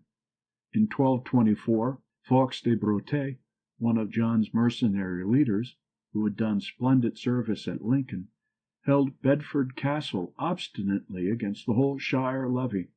The castle was surrendered after 2 months, and the Fawkes fled overseas. It was a salutary example, and marks an end of disorder arising from this source. In 1223 the Pope had declared Henry of age, but this was merely a move to make the king's friends disgorge the royal possessions they were holding during the minority. In 1227 he was actually declared of an age to govern, and it began with an act of evil augury, his angry dismissal of Hubert de Burgh through the influence of Peter des Roches, the Poitevin Bishop of Winchester, and Henry's personal guardian, even in the Marshal's day. This act strikes the note of the misrule of the next quarter of a century. Henry had all the weak man's obstinacy in following his own inclinations. He liked Frenchmen, and England in those years suffered what was practically an alien invasion. Peter des Roches was made justiciar, and Poitevins alone stood high in the king's favour. Peter induced Henry to give to his friend Peter of Revolt 19 out of the 35 English sheriffdoms. In 1235 the new Archbishop of Canterbury, Edmund Rich, a scholar and a saint, induced Henry by threats of excommunication to banish Peter and his friends. Henry did not appoint any more justiciars in the old sense, and gradually the office became merely that of Chief Justice. He occupied himself with vast schemes which never came to anything. Justice was delayed, and money frittered away with no result. Henry soon fell back again on foreign favourites, and various hordes successively planted themselves on English soil. There were first the family and the innumerable relations of his mother, Isabella of Angoulême, who married after John's death Hugh of Lusignan. In 1237 Henry married Eleanor of Provence, and a host of Provençals and Savoyards followed her to England. Even the Archbishopric of Canterbury was prostituted at Edmund's death to one of these, Boniface of Savoy, an illiterate and quite worldly young man. Hardly distinguished at first from the throng of foreign favourites was Simon de Montfort, grandson of Amicia, Countess of Leicester. His father, the elder Simon, had supported Philip Augustus against John, and had forfeited the earldom of Leicester. He also distinguished himself in the campaign against heresy in the south of France. The younger Simon came to England in 1230, got back the earldom, and in 1238 married the king's sister, Eleanor. For 4 years, from 1248, he performed the ungrateful task of governing Gascony. Henry had been defeated by the French king in Poitou in 1242, and was at his wits' end to curb resistance in Gascony when Montfort took over its government and kept order with a strong hand. Henry carped at his rule in his distrustful way, and the earl, having finished the task of imposing order, gave up his governorship. He soon definitely put himself on the side of the opposition, which had been steadily growing, and which came to a head about this time. The Church, or its better members, was as opposed to Henry's system as was the baronage. The papacy had drained it all through the reign. Even Henry at one point protested at the scale on which money was wrung from the church to support the papacy in its great duel against the Hohenstaufen emperors. But for the most part he acquiesced in the papal exactions. The papal countenance of the alien invasion of the English church by Henry's friends indeed made this necessary. Grosseteste, the famous Bishop of Lincoln and friend of Simon de Montfort, had opposed the abuse for years, but his standard of loyalty to the Pope, the standard which was commonly accepted by the 13th century church, hampered his action. The foolish action of Henry in accepting for his second son Edmund the crown of Sicily, confiscated from the Hohenstaufen, crystallized the opposition. The king was to pay immense subsidies to win the kingdom, which merely meant that the English were to continue to subsidize the papacy on a larger scale than before. The barons in 1258, at a meeting at Oxford, which the king's partisans called the Mad Parliament, notified the king that they were about to take measures to reform his government. A committee of 24 was chosen to draft a plan of reform. 12 of these were chosen by the king, and it is significant that he chose 6 churchmen, 4 aliens, and 2 of his relatives. The opposition 12 contained but 1 churchman and 1 alien, Simon de Montfort. It was a curious chance that made a foreigner the heart and soul of the national opposition, and in spite of the arbitrariness and harshness which mingled with his better qualities, and which the next few years were to emphasize, there can be no doubt that Simon's sympathies were really national and not merely baronial. It may be that he saw that the only firm foundation from which to check the royal tyranny was a lower stratum than had yet acceded to political power. There is, of course, still the question whether this realization did more credit to his head or his heart. The 24 drew up the provisions of Oxford, transferring the government to a standing council of 15, with various other advisory committees. The conception of limited monarchy, which had thus gained acceptance, showed a great advance on the provisions of the Great Charter. The limited number of commissioners made for efficiency, and a certain amount of reforming work was done, such as the removal of royal officers and the changing of the sheriffs. The foreigners, for the most part, fled. Soon, however, dissension broke out among the leaders of the opposition. It was rumoured that Robert of Gloucester was jealous of Earl Simon. The young Prince of Wales, Edward, was in those days receiving splendid schooling in statesmanship. Hitherto a thoughtless boy, he seems to have been sobered and matured by the shock of the opposition. Already he was forming a policy, and during the absence of both Simon and his father in 1259, he pressed the oligarchy to proceed with their task. The result was the reforms described in the provisions of Westminster. In 1260, Simon and Edward made a kind of alliance against the party of Gloucester, who adopted an attitude of loyalty to the king. The situation was but momentary. Edward and his father were really firm friends, and were easily reconciled by Richard of Cornwall, the king's brother, who had throughout the reign exerted a wise and sober influence over Henry. Henry was, however, encouraged to obtain papal absolution from his promises. It was but natural that when the struggle reopened, Edward should be found on his father's side. It was broken a moment by the agreement to submit the question as to whether the provisions were binding to the King of France, the great statesman, crusader, and aesthetic St. Louis. In spite of his great qualities, Louis's view was bounded by the outlook of the autocratic monarchy which the French kings had built up. He found the provisions invalid and derogatory. Simon in his turn proved false to his pledges, and refused to be bound by the Mise of Amiens. It weakened his party, but Richard of Gloucester was now dead, and Simon had the loyal support of his son, the young Earl Gilbert. Simon's own 4 sons were greedy and ambitious. fighting largely for their own hand. At first, when the struggle reopened in 1264, the Royalist party had the advantage, but they were no match for Simon in the open field. On 14th May he won the great battle of Lewes, and both the king and prince were taken prisoner. Next day the king accepted the mise of Lewes, promising to uphold the provisions of Oxford. Simon repeated the tactics of 1258, but this time 3 electors, himself, Gilbert of Gloucester, and the Bishop of Chichester, nominated a governing council of 9, who were to be supervised for a time by their electors. It was not even baronial government, but government by a party, and it meant the dictatorship of Simon. The Royalists regarded the settlement merely as a truce.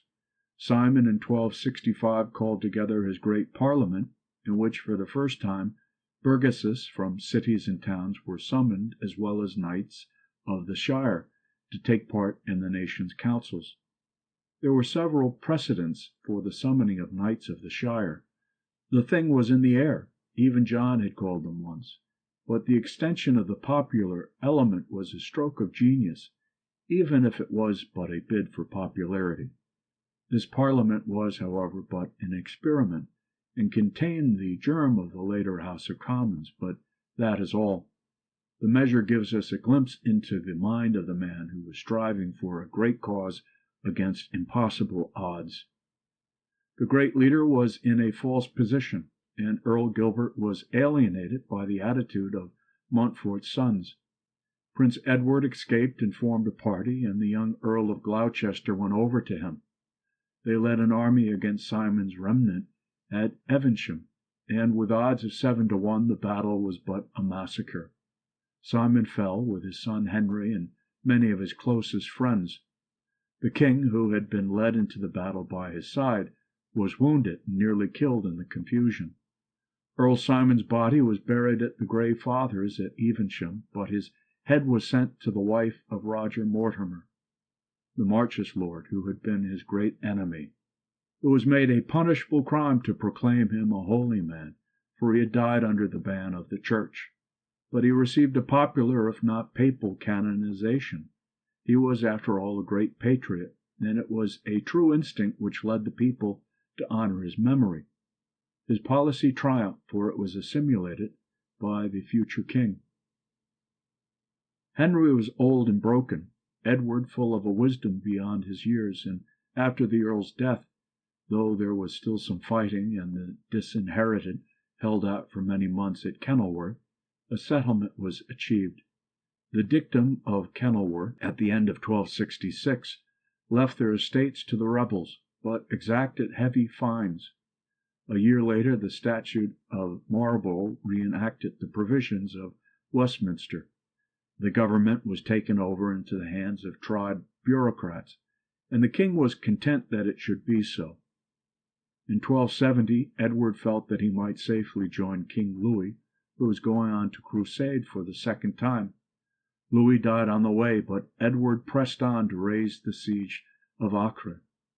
A lurid light is shed on the passions of the time in the murder of Henry of Germany, son of Richard of Cornwall, attacked by Guy and Simon de Montfort while hearing mass at Utterbol. Having turned back from the crusade, they mangled his body in revenge for the mutilation their father had suffered after Evesham. Edward was summoned home from the crusade, but too late to see his father before he died on 16th November 1272, after a reign of enormous length, during a time which had seen much distress and disorder in political life, but which had been after all a great period, for the policy of this king with the heart of wax could not stem the tide of a civilization swelling to the full. It is a relief to turn from the political story to consider other aspects of the time. Europe was in a state of intellectual and moral ferment, of which the crusading movement was but one manifestation. New figures and new institutions expressing new ideals or the perfection of old ones crowd the canvas of European history. Early in Henry's reign, the Grey Friars, followers of St. Francis, the Poor Man of Assisi, and Black Friars, disciples of the noble Spanish canon Dominic, landed in England to put their peculiar impress on her ecclesiastical and social life. The monks had done great social and economic service, but the time was right for a new manifestation. The face of England was still mainly agricultural, but the towns had been steadily growing, and with them those contrasts of wealth and poverty which seemed the inevitable accompaniments of civic life. The processes of borough development varied, but the commonest type was the towns which had grown up through the association of specialized artisans and traders to supply the more luxurious needs of a great lord or corporation, as the standard of living rose. At first their tenure was merely feudal, but they gradually won for themselves the power of self-government. The Crusades gave an immense impetus to this movement when needy nobles bartered their feudal power for gold. In some towns, and more especially in London, which had won from Richard the right to choose its mayor, a considerable alien population engaged in trade gave color and variety. Most of the towns, too, had their Jewry, where behind their walls the Jews lived, a proscribed and peculiar people. They enjoyed royal protection, such as it was, for an age which had not yet learnt to discount the Church's condemnation of usury. The Jew was the only money lender. Ever and anon the suppressed hatred with which the Christian regarded the Jew broke control, and massacres and lootings of their quarters form a characteristic phase of medieval life in England. Generally a panic rumor was the cause when some lost child was supposed to have been kidnapped and crucified by the Jews at their obscene festivals. The Dominicans under Henry III strove to convert them, but it was a forlorn hope, and under Edward I, when their functions could be supplied by Italian bankers, they were driven from the realm to the number of over 16,000. No Jew had henceforth the right to set foot in England till Cromwell's day. The Jewries consisted often of substantial and well-built houses, but it was in the crowded suburbs outside the walls of the town, where narrow streets of rough cottages crowded upon one another, that the begging friars found their work. It was part of the Franciscan asceticism to tend the ill and leprous, but they and the Black Friars did their best work in preaching to the people in racy idiomatic phrases, which must have contrasted vividly from the old stereotyped and infrequent sermons of the parish priests. The friars seemed to introduce a lively element into English life which helps to break up the oriental passivity which had marked the lower classes of Englishmen, in strong contrast to the vivid adventure and change which had been long the lot of their superiors. The friars' sermons were probably responsible for the introduction of words of foreign origin into spoken English, and they accelerated the movement by which the English tongue had all through the Angevin period been becoming in a minor way once more a literary language. It was an Oxford friar who voiced in English verse the gratitude of the people to Earl Simon. The friars, too, found favor among the great ones of the land. The cultivated Franciscan Adam Marsh was the friend and spiritual adviser of Earl Simon, but gravely held aloof from political strife. The scholarly Dominicans and the Franciscans, too, in spite of their founders' distrust of books, did much toward the development of those other most characteristic institutions of the 13th century, the universities. Already in the 12th century there had been a tendency to erect in European centers, where masters taught and students thronged, corporations of teachers with rigid rules and privileges. The Oxford schools had been active and distinguished since the days of Henry II. In 1214 the university came into being, formed on the model of Paris. For if 13th century ideals were cosmopolitan, they found their highest expression in France. Hitherto Paris had claimed those English youths who were most greedy for knowledge. Now Oxford, and in a minor way Cambridge, held their own. Though the great battles of the scholasticism which the century made perfect were fought in Paris, and the Oxford scholars often proceeded later to the more distinguished university. The friars built large plain churches convenient for preaching, but the time saw an immense development in Gothic architecture, which was perhaps now at its best, combining a new lightness with the early plainness. Henry himself was a great builder. He rebuilt the east end of Westminster Abbey round the new tomb of the Confessor, which he brought skilled workmen from Italy to make. The king, in spite of his foreign leanings, had a great devotion to the English saints, and he called his sons by English names. One of his great interests was the decoration of his houses and chapels, and many of his schemes remain to testify to his fine taste in color and design. The age was full of color. Dress especially now took on a greater richness in material and ornament, though the old flowing simple styles were not altered. It is in this and in the decorative arts which supplement architecture that the infallible judgment of the age in matters of artistic taste is best shown. It is curious to reflect that this passionate love of beautiful things was combined with the utmost squalor in domestic arrangements. This is, however, but one of the violent contrasts of which the time is full and which make it fascinating. Edward I, who came to the English throne at the full tide of the medieval period, was a very typical medieval and perhaps the greatest of our early kings. In appearance he was an ideal king, handsome and well-made, towering above ordinary men by a head and shoulders. He had inherited the curious droop of one eyelid which had slightly marred his father's face. He spoke with a stammer, but engagingly. He was the first king since the Conquest with an English name, and he was also the first who succeeded without any form of election. His reign was dated officially from the day after his father's death. Edward did not land in England until 2 years later, meanwhile making a stay in Gascony, which, as usual, required to be put in order, and at Paris, where he did homage to the French king for his duchy. Things were quiet in England, but much work awaited Edward on his return. In the first part of his reign he issued a great series of laws which crystallized the reforming tendencies of the age. He had learnt much from Earl Simon on many subjects, and he eventually brought into permanent existence a wider parliamentary representation, recalling in his model parliament of 1295 the precedent of Simon's parliament 30 years earlier. Not too much credit must be given to Edward for this. He had a true love for his people, but he was a man of his time, and there was no really democratic ideal in the Middle Ages. Edward loved power and clung to it, but he also loved efficiency. He needed much money for his enterprises, and he realized that efficient taxation must be accompanied by adequate representation, which he plausibly translated for the popular benefit into the maxim of Roman law that what touches all should be approved by all.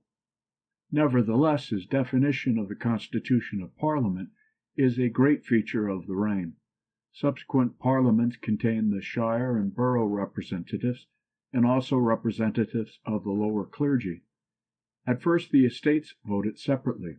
It was some 40 years before two houses were formed. The representatives of the lower clergy had soon fallen away, preferring to make their money grants in convocation. The knights and burgesses drew together to form the House of Commons, acting separately from the upper house. It was a feature of English, as distinguished from continental society, that there was no rigid division between gentry and traders. The younger sons of gentlemen frequently drifted into the ranks of trade, and eventually the reverse process became possible. The burgesses who were now admitted to Parliament were of course Englishmen, and though they may not have appreciated their privileges as much as posterity has done for them, the fact proves the growing importance of Englishmen in national life. The first 20 years of the reign saw a great series of statutes. The first Parliament passed in 1275 the first statute of Westminster, dealing especially with details which might ensure sound administration. It also provided a regular revenue for the king by granting him the custom on wool, wool fells, and leather, known later as the Great and Ancient Custom.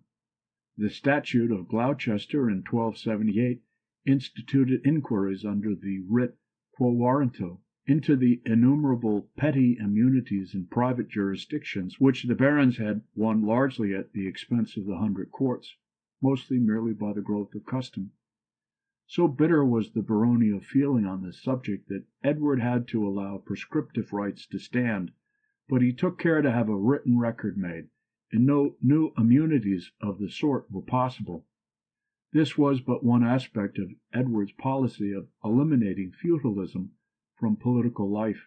In 1290, the statute Quia Emptores checked the process of sub-infeudation, and so acted in the same direction. For the future, persons receiving a grant of land must hold it from the original lord, so that in time quite poor men became tenants in chief, and one of the main ideas of feudalism was rendered an absurdity. On the other hand, Edward instituted the system of entail, which has preserved a feudal element in the tenure of land to our own day.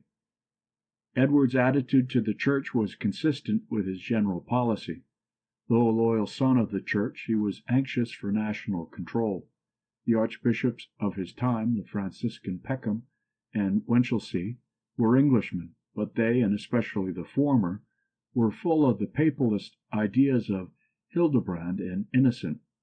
Peckham indeed would sometimes have entrenched on royal authority, but Edward was watchful, and the archbishop was no Beckett. The statute of Mortmain checked the passing of land into the dead hand of the church, for the continuity of corporations deprived the lord of such feudal perquisites as wardships. Edward also defined strictly the jurisdiction of the church courts.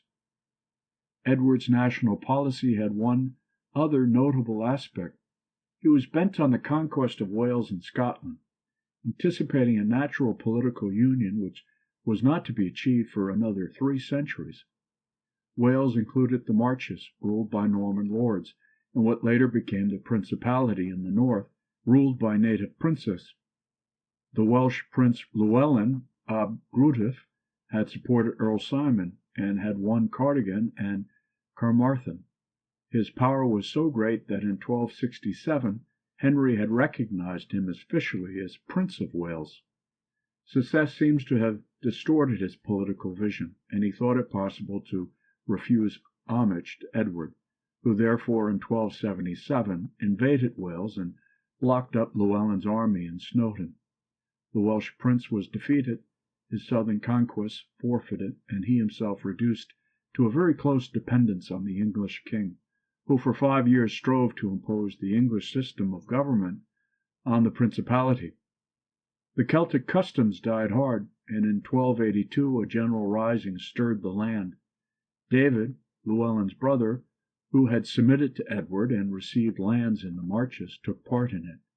Llewellyn was killed at Orwen Bridge in December 1282, and 3 months later David was hunted down in the fastnesses of Snowdon and died the disgraceful death of a traitor. The English system was rigidly imposed, and some forlorn revolts easily suppressed. In 1301, Edward's only surviving son, and his namesake, was invested with the Principality, but the Welsh ever felt themselves a race apart, as the rebellion under Owen Glendower a century later showed. Edward's attempts to conquer Scotland filled the last years of his reign. He had a unique opportunity when in 1286 the Maid of Norway died on her way to Scotland to be made queen. The Scotch consented to leave the decision between the rights of the 13 claimants to Edward as suzerain of Scotland. He decided in favor of John Balloy, who was accordingly crowned king, but he and the Scotch resented very soon the interpretation which Edward put on his suzerainty. The feudal bond to England, which had from time to time been acknowledged by Scottish kings, had been very loose, in fact merely nominal. Edward, by encouraging appeals from the Scotch courts to Westminster, and by his general attitude, threatened to make it a real subjection.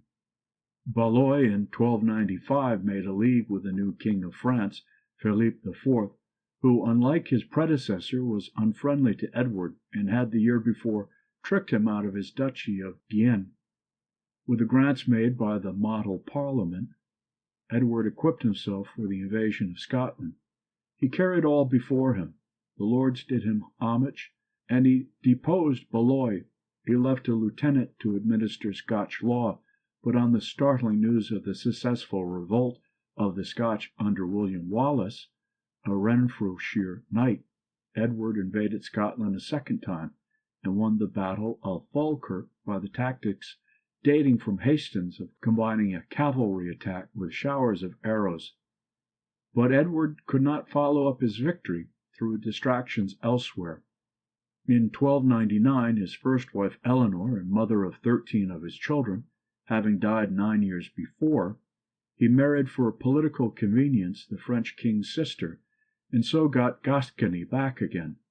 The two kings joined in resistance to the abnormal claims of Pope Boniface VIII, which Philippe was to follow up with violence, removing the seat of the papacy to Avignon in 1305, thus beginning the Babylonian captivity of the popes. In 1303 Edward turned again to Scotland, and in 1305 Wallace was captured and executed, and Scotland seemed to be conquered once more. But the next year her cause found its most heroic defender in Robert Bruce, grandson of the chief rival of John Balloy. Weary but indomitable at the age of 70, Edward was on the march once more to Scotland, when he died at Berg-on-Sands, 7th July, 1307. Edward's eager prosecution of his schemes in France and Scotland had led him into conflicts with his subjects, which give us the measure of his constitutionalism. Preparing for a great expedition to France in 1297, he levied a heavy customs duty on wool, and even laid hands on wool ready for shipping. This maltôte was bitterly resented, and when Edward in Flanders sent home for more money next year, Parliament made a grant, but coupled with it a petition that the king would confirm the charters, and that henceforth no maltôtes or taxes not legally granted should be raised. The king swore an oath to observe this, and the incident marks an advance in the power of Parliament. The chief nobles had refused to follow the king overseas in their feudal capacity, and Edward definitely waived his claim to demand such service. Much of the nobles went with him as stipendiaries, but the Earls of Norfolk and Hereford refused even this, and it was they, joined with Archbishop Winchelsea, who led the movement against Edward's irregular taxation. Obviously there was a fractious element. Archbishop Winchelsea was incensed against Edward for his outlawry of the clergy in 1296, when they, in accordance with the famous bull of Boniface, Clericis Laicos, refused to make the king any grant in his time of need. Edward was naturally incensed at the claim to exempt the ecclesiastical lands from taxation. Finally, a compromise was made, by which the clergy made a voluntary gift to the king and were inlawed. On Edward's return to England, the opposition pressed for the formal confirmation of the charters. Edward evaded the question with great dexterity, but consented in 1300 to certain articuli super cartas, which formed in effect a confirmation. The spectacle of the founder of our modern Parliament having these, to us, elementary principles of constitutional government thrust upon him is instructive. Edward resented it bitterly, and as, like many paragons of medieval chivalry, he interpreted a promise by the letter rather than the spirit. In spite of his motto, "Keep truth," he obtained papal absolution from his oaths, but kept them. Our sympathies go out to him in his eager pursuit of his great aims, and the virtue of his kingship is attested by the contrast of the years which follow. The story of the 20 years' reign of Edward's son, Edward of Carnarvon, shows how great a part the personality of the king still played in the English system. It is a sordid, yet withal tragic tale. The new king was almost as handsome and fine a man physically as his father, but utterly unlike him in character. He had not even the frivolous seriousness of Henry III. He frankly disliked the duties of kingship, and would refer matters of state to his good brother peers. His favoritism to this Piers Gaveston, a Gascon, who had been practically his foster brother, was bitterly resented. Edward sent his father's body to Westminster, in spite of his request that it should be carried with the army to victory over the Scots. There was no such victory. Robert Bruce carried all before him, while Edward left the languid pursuit of the war to others. In 1314, public opinion forced him to march north to defend Stirling, the last great stronghold in English hands. The result was the great Scotch victory at Bannockburn, which decided Scotland's independence throughout the Middle Ages, a fact which Edward had to recognize by a formal truce 10 years later. Edward hated war and had no knowledge of tactics. His method was a blind onslaught with his men-at-arms, his archery being wasted. The loss of Scotland formed but one element in Edward's unpopularity, which had grown steadily throughout his reign. The great nobles early formed an opposition, and that it proved so long futile was due to the fact that it was a baronial rather than a national resistance. And the day of the great baronage was really over in the political sense. The leader was Earl Thomas of Lancaster, a violent and passionate man, relentless to resist but powerless to construct, the richest and greediest of all the English earls. Gaveston, who was not incompetent, and was certainly brave in spite of his frivolity, had been banished by Edward I. Twice again he was sent out of England, but always came back. In 1311 the old device of a reforming committee was revived. 21 Lords Ordainers were appointed to reform the realm by their ordinances. The king was put in tutelage. The Ordainers drew up a list of reforms, but gave their attention chiefly to revenge. Gaveston was captured and withdrawn from the hands of justice by the Earl of Warwick, whom he had nicknamed the Black Dog. He was summarily beheaded, and Edward had to forgive the outrage, and was then given once more some degree of power. The defeat at Bannockburn made Edward very unpopular, and Lancaster practically seized the royal power for 4 years, but accomplishing nothing, lost the support of the nobles. Edward had now another chance. He gave his favours to Hugh Despenser, a great baron and bitter enemy of Lancaster, and to the younger Despenser of the same name. With their help, the baronial opposition was broken up, and Lancaster, taken in battle, was beheaded. He was the least worthy of the series of men who were reputed saints by popular acclamation, for he was no true patriot, and had not even ability to justify his ambition. The Despensers now ruled for Edward, but were ever seeking their own hand. The time was ripe for a new opponent, and such as one was found in the king's own household. He had wedded in 1308 Isabella, the 12-year-old daughter of the French king, and had consistently neglected her, not the most amiable of wives. After a quarrel, she was foolishly allowed to cross on an embassy to her brother, Charles IV. She got possession of the person of the young Prince Edward.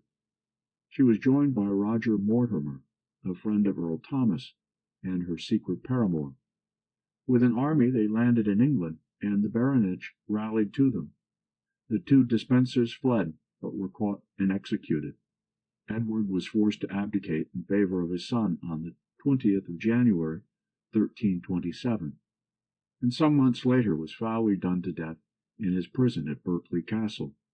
He was perhaps the most worthless of our kings, for if he had not the malice, neither had he the ability of John. The tragedy of his fate is rendered more wretched by the sordid aims and unworthy character of his opponents. For 3 years Mortimer and Isabella ruled England in their own interest. Then the young king seized power. Mortimer was executed at Tyburn for the murder of the king, and Isabella retired into private life. The strength of character of the boy of 18 who effected this coup de main is obvious. Edward III, in his long reign of half a century, showed himself in many ways the worthy grandson of Edward I. He resembled his father and grandfather in physical type. Like Edward I, he was full of great projects, schemes indeed impossible to carry out. Yet the aims of the first Edward were more feasible. His grandson took but little interest in Scotland, and concentrated his efforts on an attempt to conquer France. He was a great soldier, but not a great general. The period saw brilliant victories, but ill-conceived campaigns, and when all is said, the attempt bore little fruit in territorial gain, but it effected very considerable constitutional development in England. Edward was the very type of 14th century knighthood, which differed in a subtle way from that of the 13th century. There was more of show and less simplicity, less violence perhaps, but the new refinement covered a more essential coarseness. There was a new suavity in men's relations to each other, which partly arose from frivolity. Thus it is that while Edward III resembled his grandfather in many ways, his personality made a different impression of unreality and insincerity. Yet Edward was quite as much a constitutional king as Edward I. In fact, he yielded more easily on many points, partly from indifference, his mind being set on other things. Yet Edward did not begin the 100 Years' War with France as a mere knightly experiment. The time was ripe for such a struggle. France was being at last welded into a nation, and the English possessions in the south were an anomaly. Force and guile had been repeatedly used to wrest them from the English kings, and the great war was really fought to decide the perennial dispute. There were minor causes of quarrel. The French king had helped the Scotch resistance to Edward Balloy, whom Edward had supported in the beginning of his reign, in his seizure of the Scotch crown during the minority of David Bruce. Balliol's concessions to the English king lost him his popularity and his crown, and the reinstatement of David marks the beginning of the alliance between France and Scotland, which was to outlast the Middle Ages. Moreover, there were constant bickerings on the narrow seas between English and French sailors. Philip VI was supporting his vassal, the Count of Flanders, in his attack on the great clothing towns, which were the chief market for English wool. Nevertheless, the spoken cause of the war was Edward's claim to the French throne, a claim which only the indeterminateness of medieval laws of succession made less ridiculous to that day than it is to ours. It would be impossible here to describe the process of the war. It was declared in 1337, and Edward made expensive and fruitless raids in the north of France against an enemy which would not fight him in the open.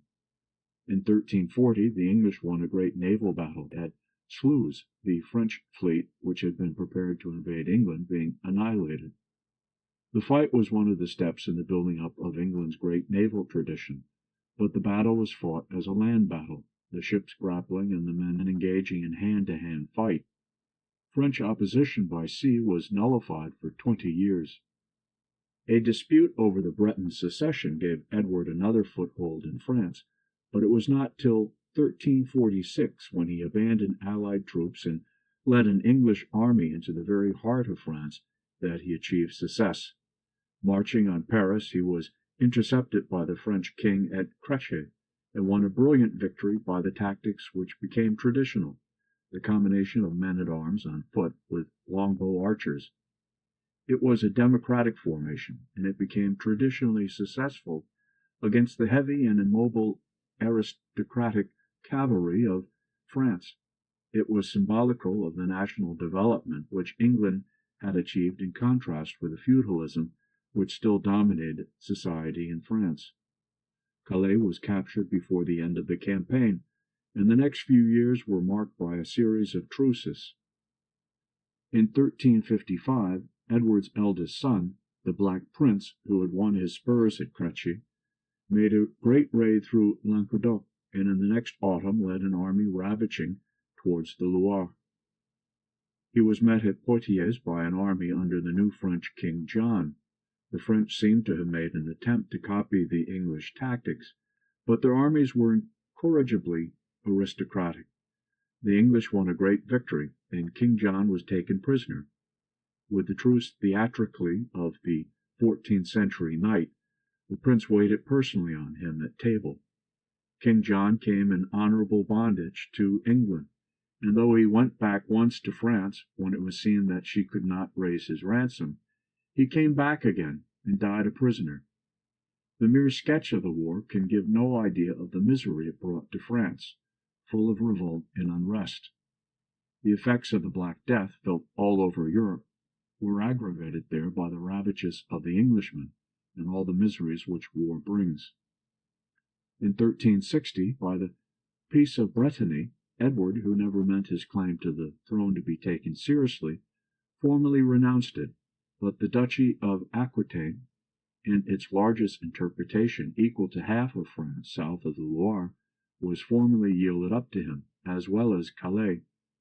The duchy was placed under the government of the Black Prince, who had won it. In 1364, Charles V became King of France, an abler man than his father. The Black Prince found Aquitaine in its swollen form hard to hold, and when in 1369 he went to Spain to win victories for the unworthy Pedro the Cruel, his French subjects appealed to the French king against his taxation. War broke out again. The Black Prince, returning ill from Spain, could no longer lead it.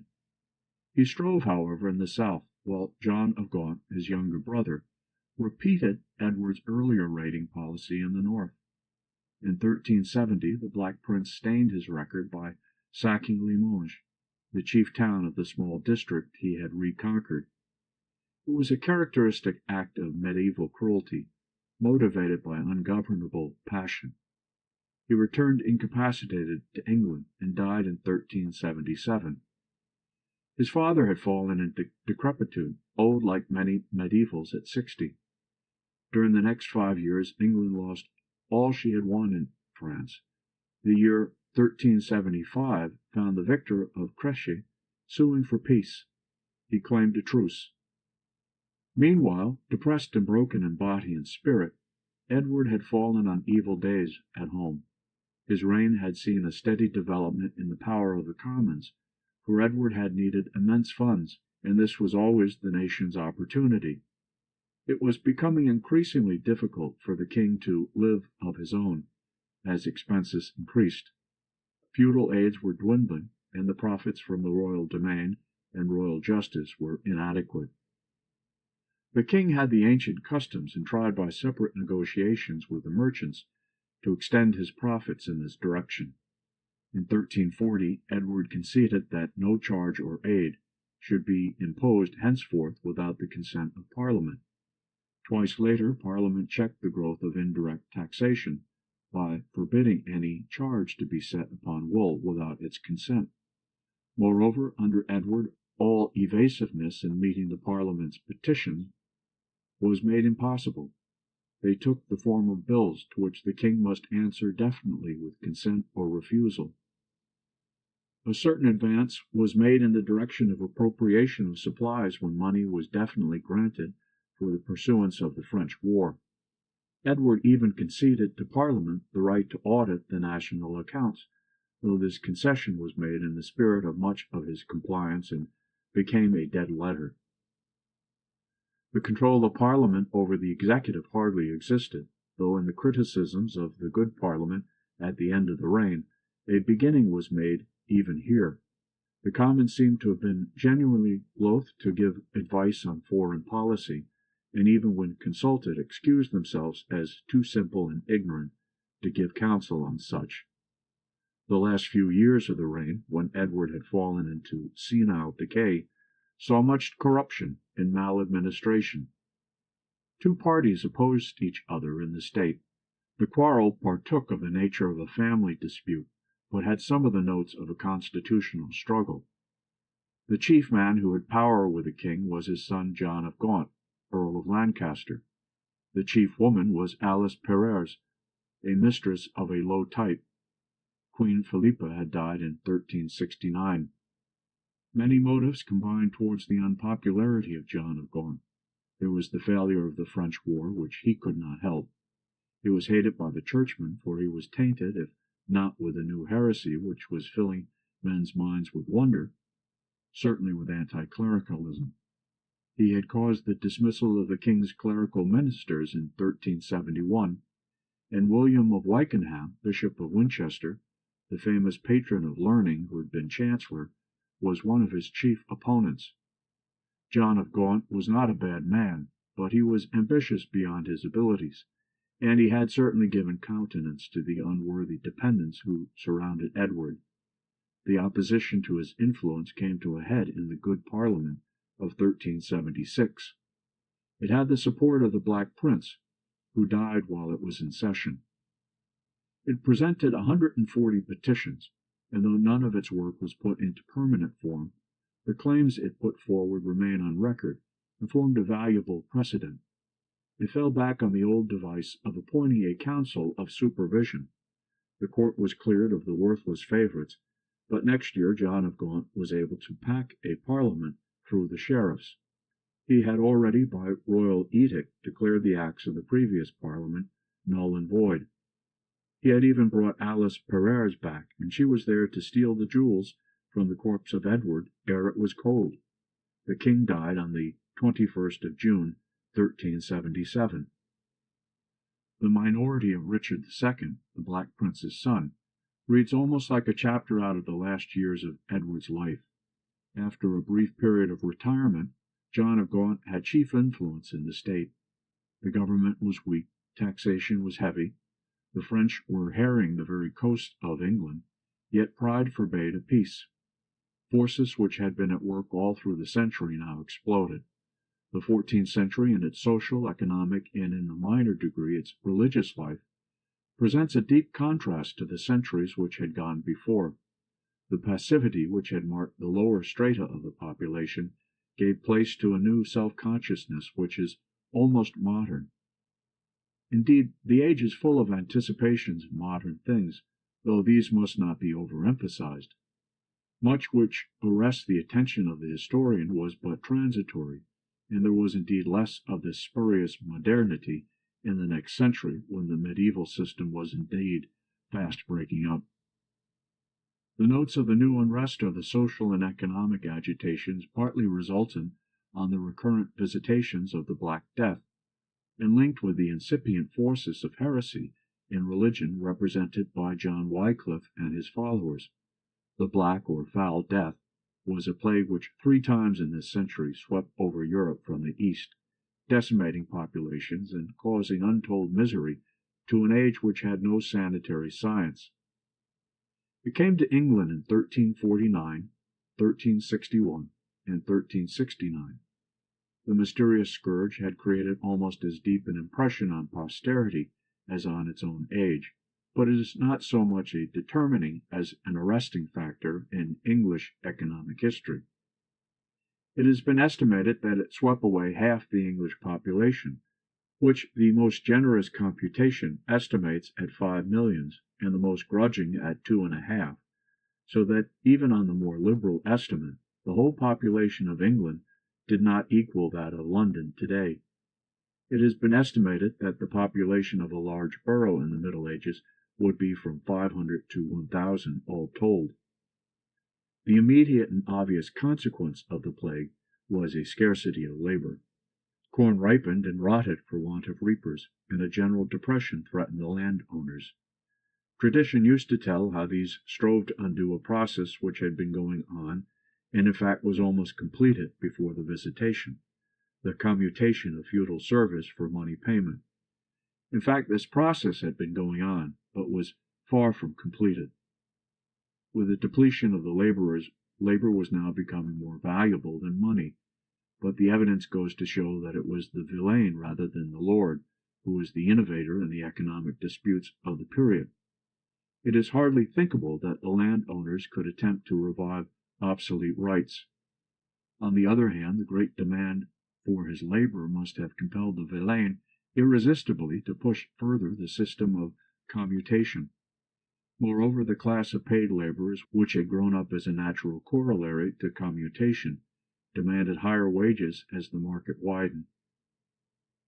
In the years following the first visitation of the plague, Parliament strove, with true medieval blindness, to the irresistible character of economic forces, to stay up the cause of the landowner as against the laborers, and to settle the rate of wages throughout the land, but in vain. The landowners themselves evaded the statutes of laborers and paid the higher rate.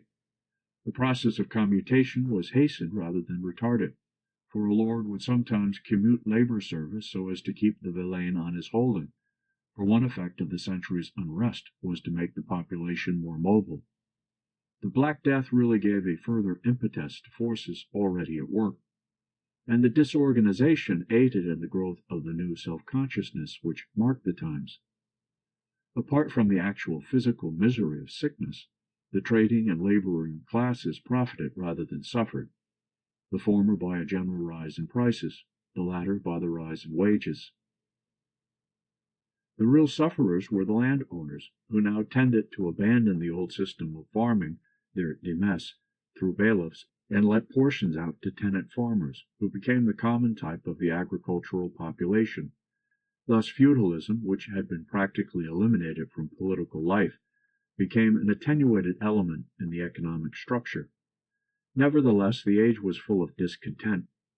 Strange new heretics were seen flagellating themselves in the streets of London. John Wycliffe at Oxford was formulating his dictum that dominion is founded on grace, which, when it filtered through to the people, was translated into bad men should be deprived of their property. John Ball, known as the Mad Priest of Kent, was preaching a socialist gospel from the text "When Adam daft and Eve span, who was then the gentleman?" The great medieval English poem Piers the Plowman, though chiefly a plaint on the moral decay of the age, was also quarried for texts. The religious element was certainly less marked than the social in the movement among the people. It had its counterpart in the anti-clericism of John of Gaunt, who was a friend of Wycliffe. The anti-papal legislation which had marked the reign of Edward had but a superficial connection with it. In 1351, the Statute of Provisors forbade papal provision to English benefices, and the first Statute of Primum Ire was passed in 1353, forbidding men to draw out any of the realm in plea, a blow aimed at papal jurisdiction. A second and more famous Statute of Praemunire was passed in 1393 and extended in 1400, but like much medieval legislation, they express the ideal rather than the practice. They form one manifestation of the growing sense of nationalism, which was marked by the increasing use of English as their ordinary speech by the upper classes, and which was shown in the blank refusal of the papal demand for the arrears of the tribute John had paid yearly to Rome. The anti-papal policy was partly anti-French, for the papal seat being at Avignon, the popes were more or less under French influence. It does not represent in any sense a breaking away from the spiritual authority of Rome. The new heresy, for the most part, reached only the lower classes, and only a section of them. The pent-up excitement of the times found most vivid expression in the peasants' revolt of 1381. The spark which kindled the flame was a heavy poll tax, with no adequate gradation, of a shilling a head on all adult persons. The commissioners who went out to revise the returns were met by risings everywhere. They had in them a strange unanimity. Watchwords passed from village to village and gave an impression of elaborate organization. But this is probably delusive. The leaders were local agitators, and the grievances were local and definite. True, John Ball helped to inspire the Kentish rising. John Wycliffe had sent out his poor priests in 1378 to preach a simple gospel life, but there is no real evidence that they took any part in the agitation, though obviously they formed one element the more, tempting men from their routine. The Kentish men who marched upon London complained chiefly of misgovernment. Their grievances were political. In Essex and East Anglia, the social unrest found voice. The demand was for freedom from villeinage. The isolated risings in the towns of the north and west had for the most part their origin in the discontent of the poorer citizens against the rule of an oligarchy. The Kentish revolt had most prominence. The political nature of its aims is emphasized by the fact that the Londoners opened their gates to the mob under Wat Tyler. John of Gaunt's palace of the Savoy was wrecked, with many other buildings. The boy king rode out to meet Wat Tyler at Mile End, and gave the rebels the charters they demanded. But Tyler, who must have been a mere demagogue, went back into the city, broke into the Tower, murdering the Chancellor Archbishop Sudbury, the treasurer, and other officials. The mob then turned to burning houses and slaying every official they could find, completely alienating the neutral population. Next day the king met them again at Smithfield, when Tyler proposed to him a complete socialist program, probably meaning to follow up a refusal with further violence. Richard, a slim, handsome boy of 14, was cool and collected, and when Tyler threatened one of the king's attendants with his dagger, William Walworth, the mayor, struck him dead with his cutlass. Richard, with amazing courage, held the bewildered mob in parley while Walworth rode back into the city and returned with the militia. The rebels, seeing themselves caught in a trap and leaderless, sulkily dispersed.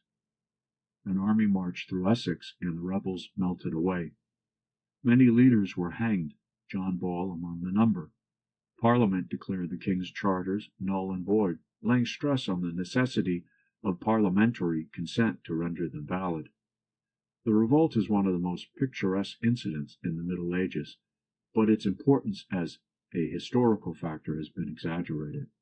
It may have effected a temporary reaction against the process by which the serfs were becoming free, but it was hardly appreciable. In the next century, serfdom is already an anachronism. The general religious excitement, too, seems to have died down. Though Larledy was a force in the land, Wycliffe in these years had been developing his doctrine, and in his denial of transubstantiation was preaching heresy. His teaching was condemned by a council at Blackfriars, but whether he recanted or not, he was allowed to retire to his church at Lutterworth, where he died while hearing Mass 2 years later. John of Gaunt threw off from him, for he would not countenance open heresy, but there was an anti-clerical tone at the court until the end of the reign. Though Wycliffe's followers, the Lollards, were consistently hunted out and imprisoned. For 3 years after the peasants' revolt, the young king who had shown such precocious judgment was under tutelage. When he was emancipated, he resented the interference of his uncles. John of Gaunt went to Spain, but Thomas of Woodstock, Duke of Gloucester, his younger uncle, a factious and unscrupulous man, remained.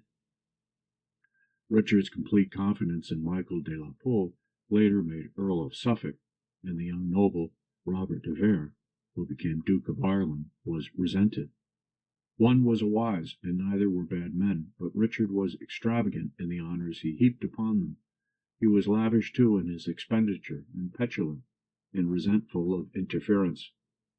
The attack which Gloucester made was less a constitutional than a factious opposition, but Richard had to bow to it. In 1386, Gloucester, by an attack in Parliament, forced Richard to dismiss his ministers and accept a council of control. Suffolk was impeached, that is, presented by the House of Commons at the bar of the House of Lords, a process which the good Parliament had devised. It was imprisoned, but released by Richard in 1387. But Gloucester, supported by the Earls of Warwick, Arundel, Nottingham, and Henry of Derby, John of Gaunt's son, took up arms and defeated the small royalist army under Suffolk at Redcott Bridge. The five lords appealed the king's friends of treason. Suffolk and Oxford fled overseas. The merciless Parliament found them and others of the king's friends guilty of treason, and 8 or 9 were executed. Richard, with admirable self-control, submitted to the inevitable, and allowed himself to be subjected to a council. The next year he declared himself of an age to rule, and chose his own ministers. His conduct now was in strong contrast to his levity before. He chose William of Wykenham as his chancellor, and restored the appellants to his council in 1390. This period was marked by wise rule and a constitutional spirit. In 1396, Richard made a truce of 25 years with France, marrying Isabella, the 7-year-old daughter of the French king, his first wife Anne of Bohemia having died 2 years before. There had been a peculiarly deep affection between the king and his wife, and Richard was frenzied with grief. The new friendship with France marks a turning point in Richard's career. The whole character of his temper and policy changes. He may have been bitten with a fever of admiration for the despotism of the French kings and resolved to imitate it, or he may have been nursing for 8 years the plan of a ghastly revenge. Either explanation seems inadequate, and the psychology of this crisis remains perhaps the greatest mystery in medieval history. The suggestion that Richard's mind was unhinged is a plausible solution. The facts are flagrant enough. In the Parliament which met in January 1397, a member, Haxey, was condemned as a traitor for complaining of court extravagance. Richard affected to believe that the appellants designed new treason. Gloucester was arrested, sent overseas, and murdered at Calais. The Earls of Warwick and Arundel were executed. The Archbishop Arundel, the brother of the Earl, banished. The Earls of Derby and Nottingham posed recently as friends of Richard, and were made Dukes of Hereford and Norfolk respectively. In the next year a packed Parliament delegated its powers to a committee of the king's friends after granting Richard a life revenue. In the autumn of this year, Hereford and Norfolk were banished from the realm on a frivolous pretext, and the king's revenge was complete. The action of the Parliament was most alarming, and the possibility of such submissiveness on the part of the representatives illustrates the limitations of parliamentary development. Richard seems to have contemplated a despotism very much like that developed later by the Tudors, but only complete exhaustion made the Tudor despotism possible, and England was yet to see a century of struggle and experiment. Richard's rule, meanwhile, was most arbitrary. Fines and loans were raised on every side. His violent language, his argument against his sanity. His misrule did not last long. While he was absent in Ireland in the summer of 1399, he was one of the few medieval kings who had any statesmanlike idea of its government. Henry of Derby, accompanied by Archbishop Arundel, came back to claim his forfeited duchy of Lancaster. So many rallied to his cause that he dared more and claimed the throne to himself. Richard returned hastily, but made no adequate resistance. He seemed completely confused and demoralized, and within 3 weeks consented to abdicate on condition that his life should be spared and an honourable livelihood granted to him. Henry of Bolingbroke claimed the throne by right of descent and conquest. The former ground was impossible, for his father was the third son of Edward III, and Richard's direct heir, as he had no children, was the child Edmund of March, descended from Lionel, Duke of Clarence, Edward's second son. The claim on the ground of conquest was insulting. Henry's real strength was that he had the nation at his back, worried even of Richard's caprice. He is the least consistent figure in the role of English kings. Extravagant, even effeminate in his tastes, loving the eccentricities of dress which the age developed, he yet gives occasional glimpses of seriousness of purpose. It is difficult to forget his reckless boy's courage in face of the peasant mob, and apart from his revenge on the appellants, who had dealt so mercilessly with his friends, no act of cruelty can be laid to his charge.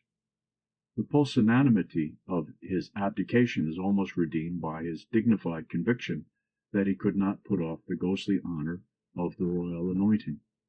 He died within a year, probably done to death, if not by violence, by the more insidious method of privation. It is to be noted that the Lancastrian revolutions, as well as the dynastic struggles of the next century, was precipitated by Edward III's policy of gathering up the great earldoms into the hands of members of the royal family. He sought to disarm baronial opposition, relying on the strength of family feeling.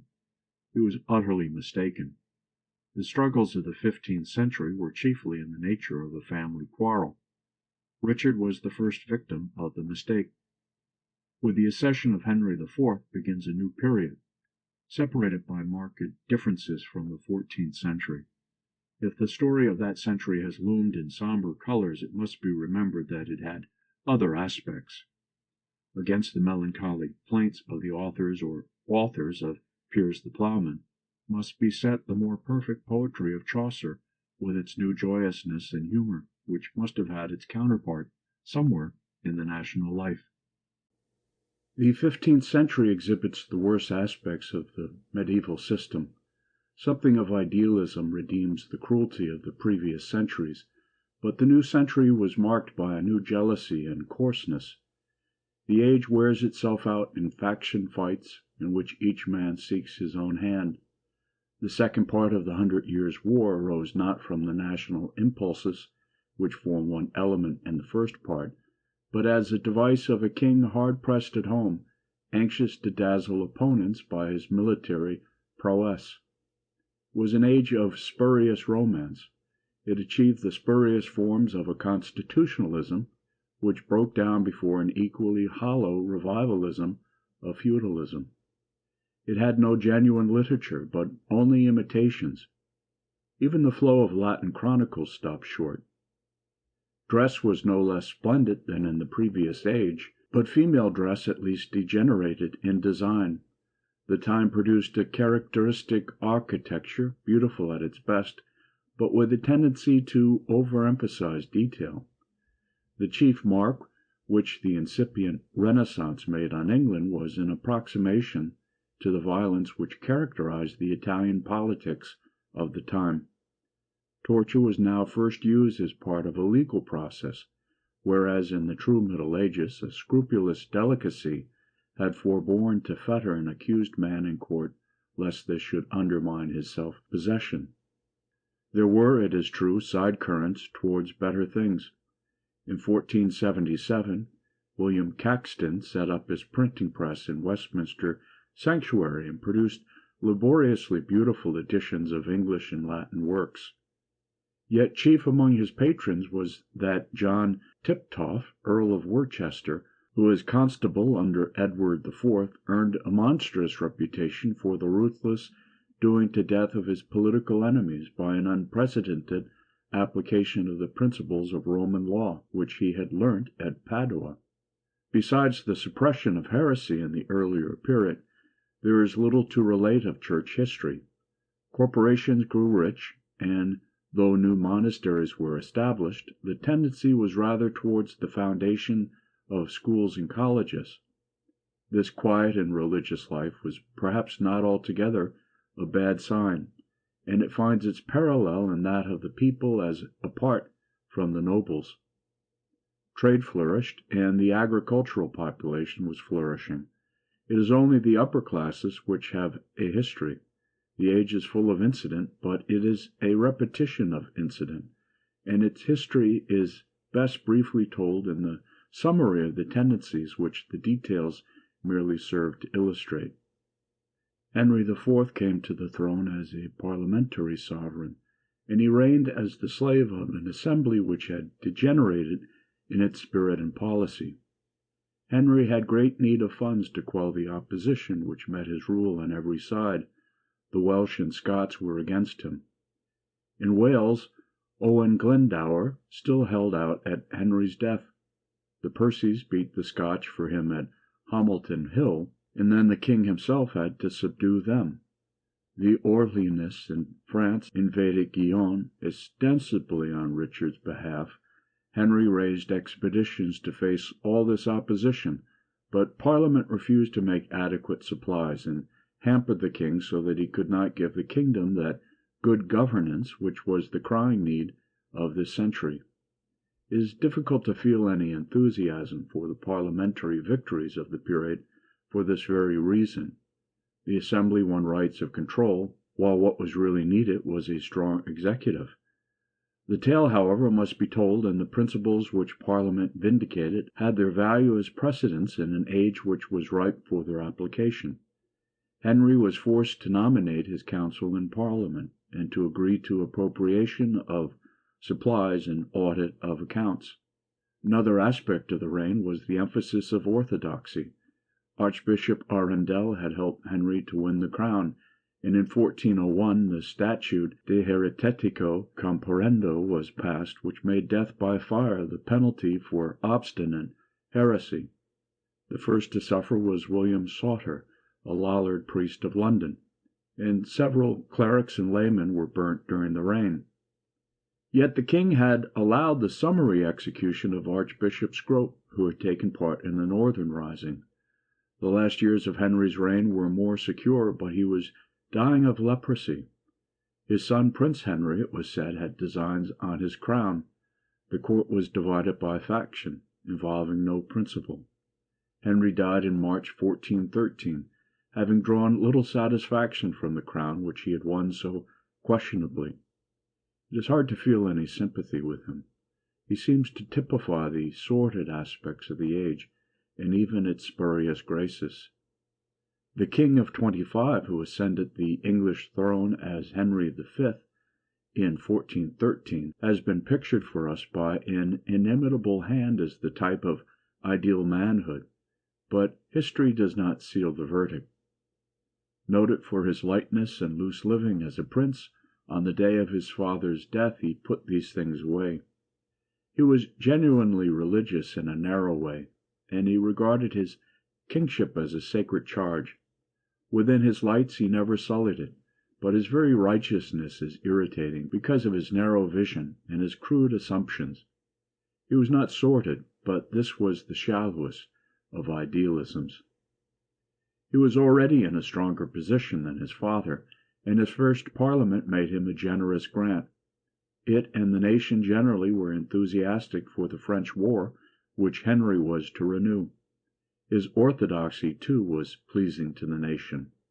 Henry IV had enforced the statute against heretics as languidly as he might, and had never struck at the great ones who were tainted with Lombardy. But his son had a fierce hatred of heresy, and immediately on his accession he attacked Sir John Oldcastle, by courtesy Lord Cobham, a notable Lollard leader and a scholar, when such among laymen were still rare. He was condemned to be burnt, but escaped and raised a forlorn revolt, which was easily put down. He was still at large till 1418, when he was captured and sent to the stake. But the chief interest of the reign centres in the renewal of the French war. The policy is almost the obvious one for Henry to pursue in order to popularize the dynasty, but this is a cynical motive which perhaps acted unconsciously. He seems to have sincerely believed in Edward III's claim and in his own inheritance of it. France was torn by feuds between the two great parties, the Armagnacs, who had possession of Charles VI, the Mad King, and the Burgundians. Henry landed in Normandy in the summer of 1414 with a well-conceived plan of campaign, meaning to reduce the duchy by a series of sieges. Pestilence broke out among his troops, and after taking Harfleur he marched for Calais. An immense Armagnac army met him at Agincourt on the 25th of October, and the famous battle was fought and won by the English in the traditional manner of Crecy or Poitiers, the archery doing vast execution against the heavy French cavalry in land which was but morass. Henry returned to England with immense prestige, which was increased by his alliance with the Emperor Sigismund, with the aim of putting an end to the great schism which had torn Christendom since the return of the papal seat to Rome in 1378. The end was achieved when the Council of Constance elected Pope Martin V. From 1417 to 1419, Henry was again in France and conquered all Normandy. In the latter year, the Burgundians, outraged by the murder of John, Duke of Burgundy, by the Dauphin Charles and the Armagnac party, formed an alliance with Henry. The Burgundians were powerful in the north, which alone accepted the Treaty of Troyes, by which Henry married Catherine, the French king's daughter, and was recognized as regent and heir of the Mad King. There was fighting still to do in France, and in May 1421 Henry went a third time. On the 31st of August he died of dysentery at Vincennes, and in 2 months Charles the Mad King was dead too. Henry VI, the son of Henry and Catherine, was not 2 years old, and power was divided out between his two uncles, John, Duke of Bedford, and his younger brother Humphrey, Duke of Gloucester. Bedford was regent, but to him fell the conduct of the war. Gloucester remained in England as protector, though power really lay with the council. The home history for 20 years, while the king grew to his feeble manhood, is merely the story of the quarrels between Gloucester and the council, and especially with Henry Beaufort, Bishop of Winchester, the last surviving son of John of Gaunt. Gloucester was vain and factious, while Beaufort was a statesman and a patriot. Meanwhile, Bedford was doing his best to fulfill an impossible task, and a generation of war leaders were being trained in the ruthlessness and violence which such a war begets, and which were to mark the Wars of the Roses in the next generation. Bedford's effort to win the south of France from the King of Bourges, as the English derisively termed Charles VII., were made of no avail when, in 1429, Joan of Arc, the peasant girl of Domremy, forced the English to raise the siege of Orleans, the key to the south, and led Charles VII. To be crowned at Rheims. Joan is the one heroic figure in an age of violence and treachery, and she saved the fair land of France for which she had so great pity. The English were demoralized by her prowess and the national spirit which she symbolized. Though she was captured and burnt at Rouen, the work she had done went on. In 1435, the Burgundians deserted the English, and the death of Bedford destroyed any further hope of victory. In the next year, Charles VII. Recovered Paris, yet for some years longer the English kept a desperate grip on their conquests in the north and on Guienne. The council hated the thoughts of peace, and Humphrey of Gloucester was loud in his demands for war. He, however, fell into insignificance with the disgrace of his wife Eleanor of Cobham in 1441 for practicing magic arts against the life of the young king. Beaufort, with his nephew Edmund Beaufort, Duke of Somerset, and William de la Pole, Earl of Suffolk, controlled the government, and the Truce of Tours was signed in 1444. Henry, who was weak to imbecility, was married to Margaret of Anjou the next year, a woman of remarkably strong character and lively temperament. She immediately allied herself with Somerset and Suffolk, and became involved in the odium which was the inevitable lot of those who made peace in a war which had begun so gloriously. In 1447, Anjou and Maine were surrendered, and Gloucester appeared once more to head the discontent, but was arrested and died in a few days, perhaps by foul means. Normandy was reconquered by the French in retaliation for the sallies made by the garrisons. Somerset was in Normandy, and Suffolk was made the victim of popular indignation. He was impeached and banished, but intercepted by his enemies on his way to Flanders and murdered. In the same month the popular sentiment found expression in a rebellion of the men of Kent, the hotbed of political agitation. One John Cade led it, and terrorized London for 2 days. But early history was repeated, and the violence of the mob led to its dispersal by the men of London, and Cade was killed. The rising was an indication of the strength of popular feeling. It was significant that Cade had used the name of Mortimer.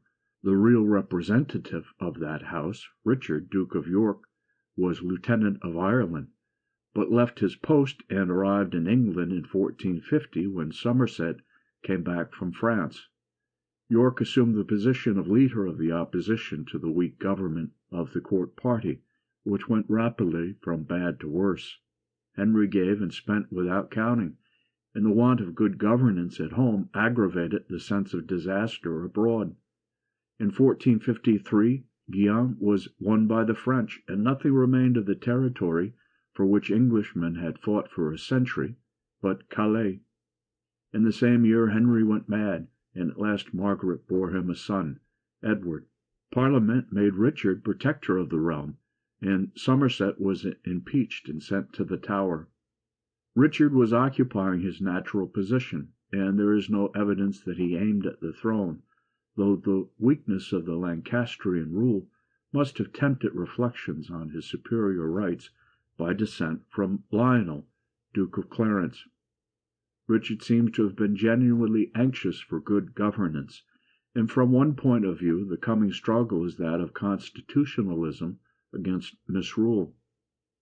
It is significant that the Lancastrian party did without Parliament for 3 years, fearing to face it. It was inevitable that Richard, when embittered by the Lancastrian distrust of his aims, should act as he did. When in 1455 Henry recovered, and Richard was dismissed and Somerset restored, Richard marched with his retainers toward London, and was met by troops under the king and Somerset at St. Albans. Here was fought the first pitched battle of the Wars of the Roses. Somerset was slain, and Henry, who would never strike blow against Christian man, taken prisoner. Richard's chief supporter was Richard Neville, Earl of Warwick. He could count, besides his relatives, the Nevilles, the Mowbrays, and the Berkshires, a great band of noblemen. Some historians have seen in these wars no element but that of baronial jealousy, and a certain colour is given to the view by the nature of the strife. The great mass of the people went on with their routine, while the nobles fought pitched battles through their paid retainers, largely soldiery, whom the end of the French wars had turned loose upon the land. It is significant that private feuds were fought out under the badges of the Two Roses, and this particularism in aim gave a peculiar quality of bitterness to the struggle. Soon after St. Albans, Henry again went mad, and York, already in possession of the government, was declared protector once more. Next year the king recovered, and York remained 2 years out of office. There was even a show of reconciliation in 1458, but Margaret was still bitter against him. Strife broke out again in 1459, and in 1460 York and his chief adherents fled the realm, to return in 1460, taking Henry prisoner once more, while Margaret fled. York now claimed the throne, and as a compromise was recognized as heir. Margaret tried to vindicate her son's rights, and York was slain in battle against her at Wakefield. His son Edward, Earl of March, stepped into his father's position and pretensions, and though Margaret retained possession of her husband, the most pathetic figure at this time, Edward was recognized as king in London. All the forces of order, the towns and the richer parts of England, the south and east, held for him in dread of the Lancastrian anarchy. Edward won the north in a series of battles, beginning with Towton. Margaret and her son fled to France, and Henry was taken and imprisoned in the Tower. For 6 years Edward held the throne, but his marriage to Elizabeth Woodville, and the favour he showed her kinsman, alienated Warwick and the Nevilles. Warwick had set his heart on a French marriage for the king. He showed his resentment by fomenting rebellions, and enlisted the king's brother, the Duke of Clarence, who was bent on marriage with Warwick's daughter. Edward was actually taken prisoner by the opposition in 1469, but released on terms. In the next year he hunted the rebels out of the country. They returned within 6 months, armed to effect a Lancastrian revolution. The South rallied to the Earl, and Edward fled, but to return in March 1471, with help from Burgundy. In April he took possession of London and put Henry back in the Tower. Within a fortnight, Warwick, the kingmaker, was slain at Barnet, and Prince Edward at Tewkesbury. Margaret, broken-hearted, left England forever. Within a few weeks the unhappy Henry was murdered in the Tower. For 12 years Edward ruled England unopposed. He was greedy but thrifty, and he managed to live on his revenue and avoid taxation. He extorted a vast sum of money from the French king at the Treaty of Pekin, being bought off from a war he never meant to wage. He encouraged trade and ruled firmly through a small council of his wise relatives. The country was desirous of rest. Otherwise Edward's rule might have been resented, for he was by no means a constitutional king. For years he did not call Parliament, and he raised benevolences where he could. He was by nature indolent, and though handsome and popular, by no means an heroic figure. He murdered for more revenge his brother Clarence, whom one of his infrequent parliaments had attainted. Edward died at the age of 41, having ruined his constitution by excess and slothful ease. He had gradually delegated his duties to his brother, Richard of Gloucester, a hard-working man who had ever been zealous in his brother's cause. Nothing in his character or career pointed to undue ambition. He easily obtained the protectorship and the person of the 12-year-old King Edward. He imprisoned the Queen's relatives and seized and beheaded, without trial, Lord Hastings, the late King's greatest friend. He got possession, too, of Richard, the younger brother of the young King, and both were imprisoned in the Tower.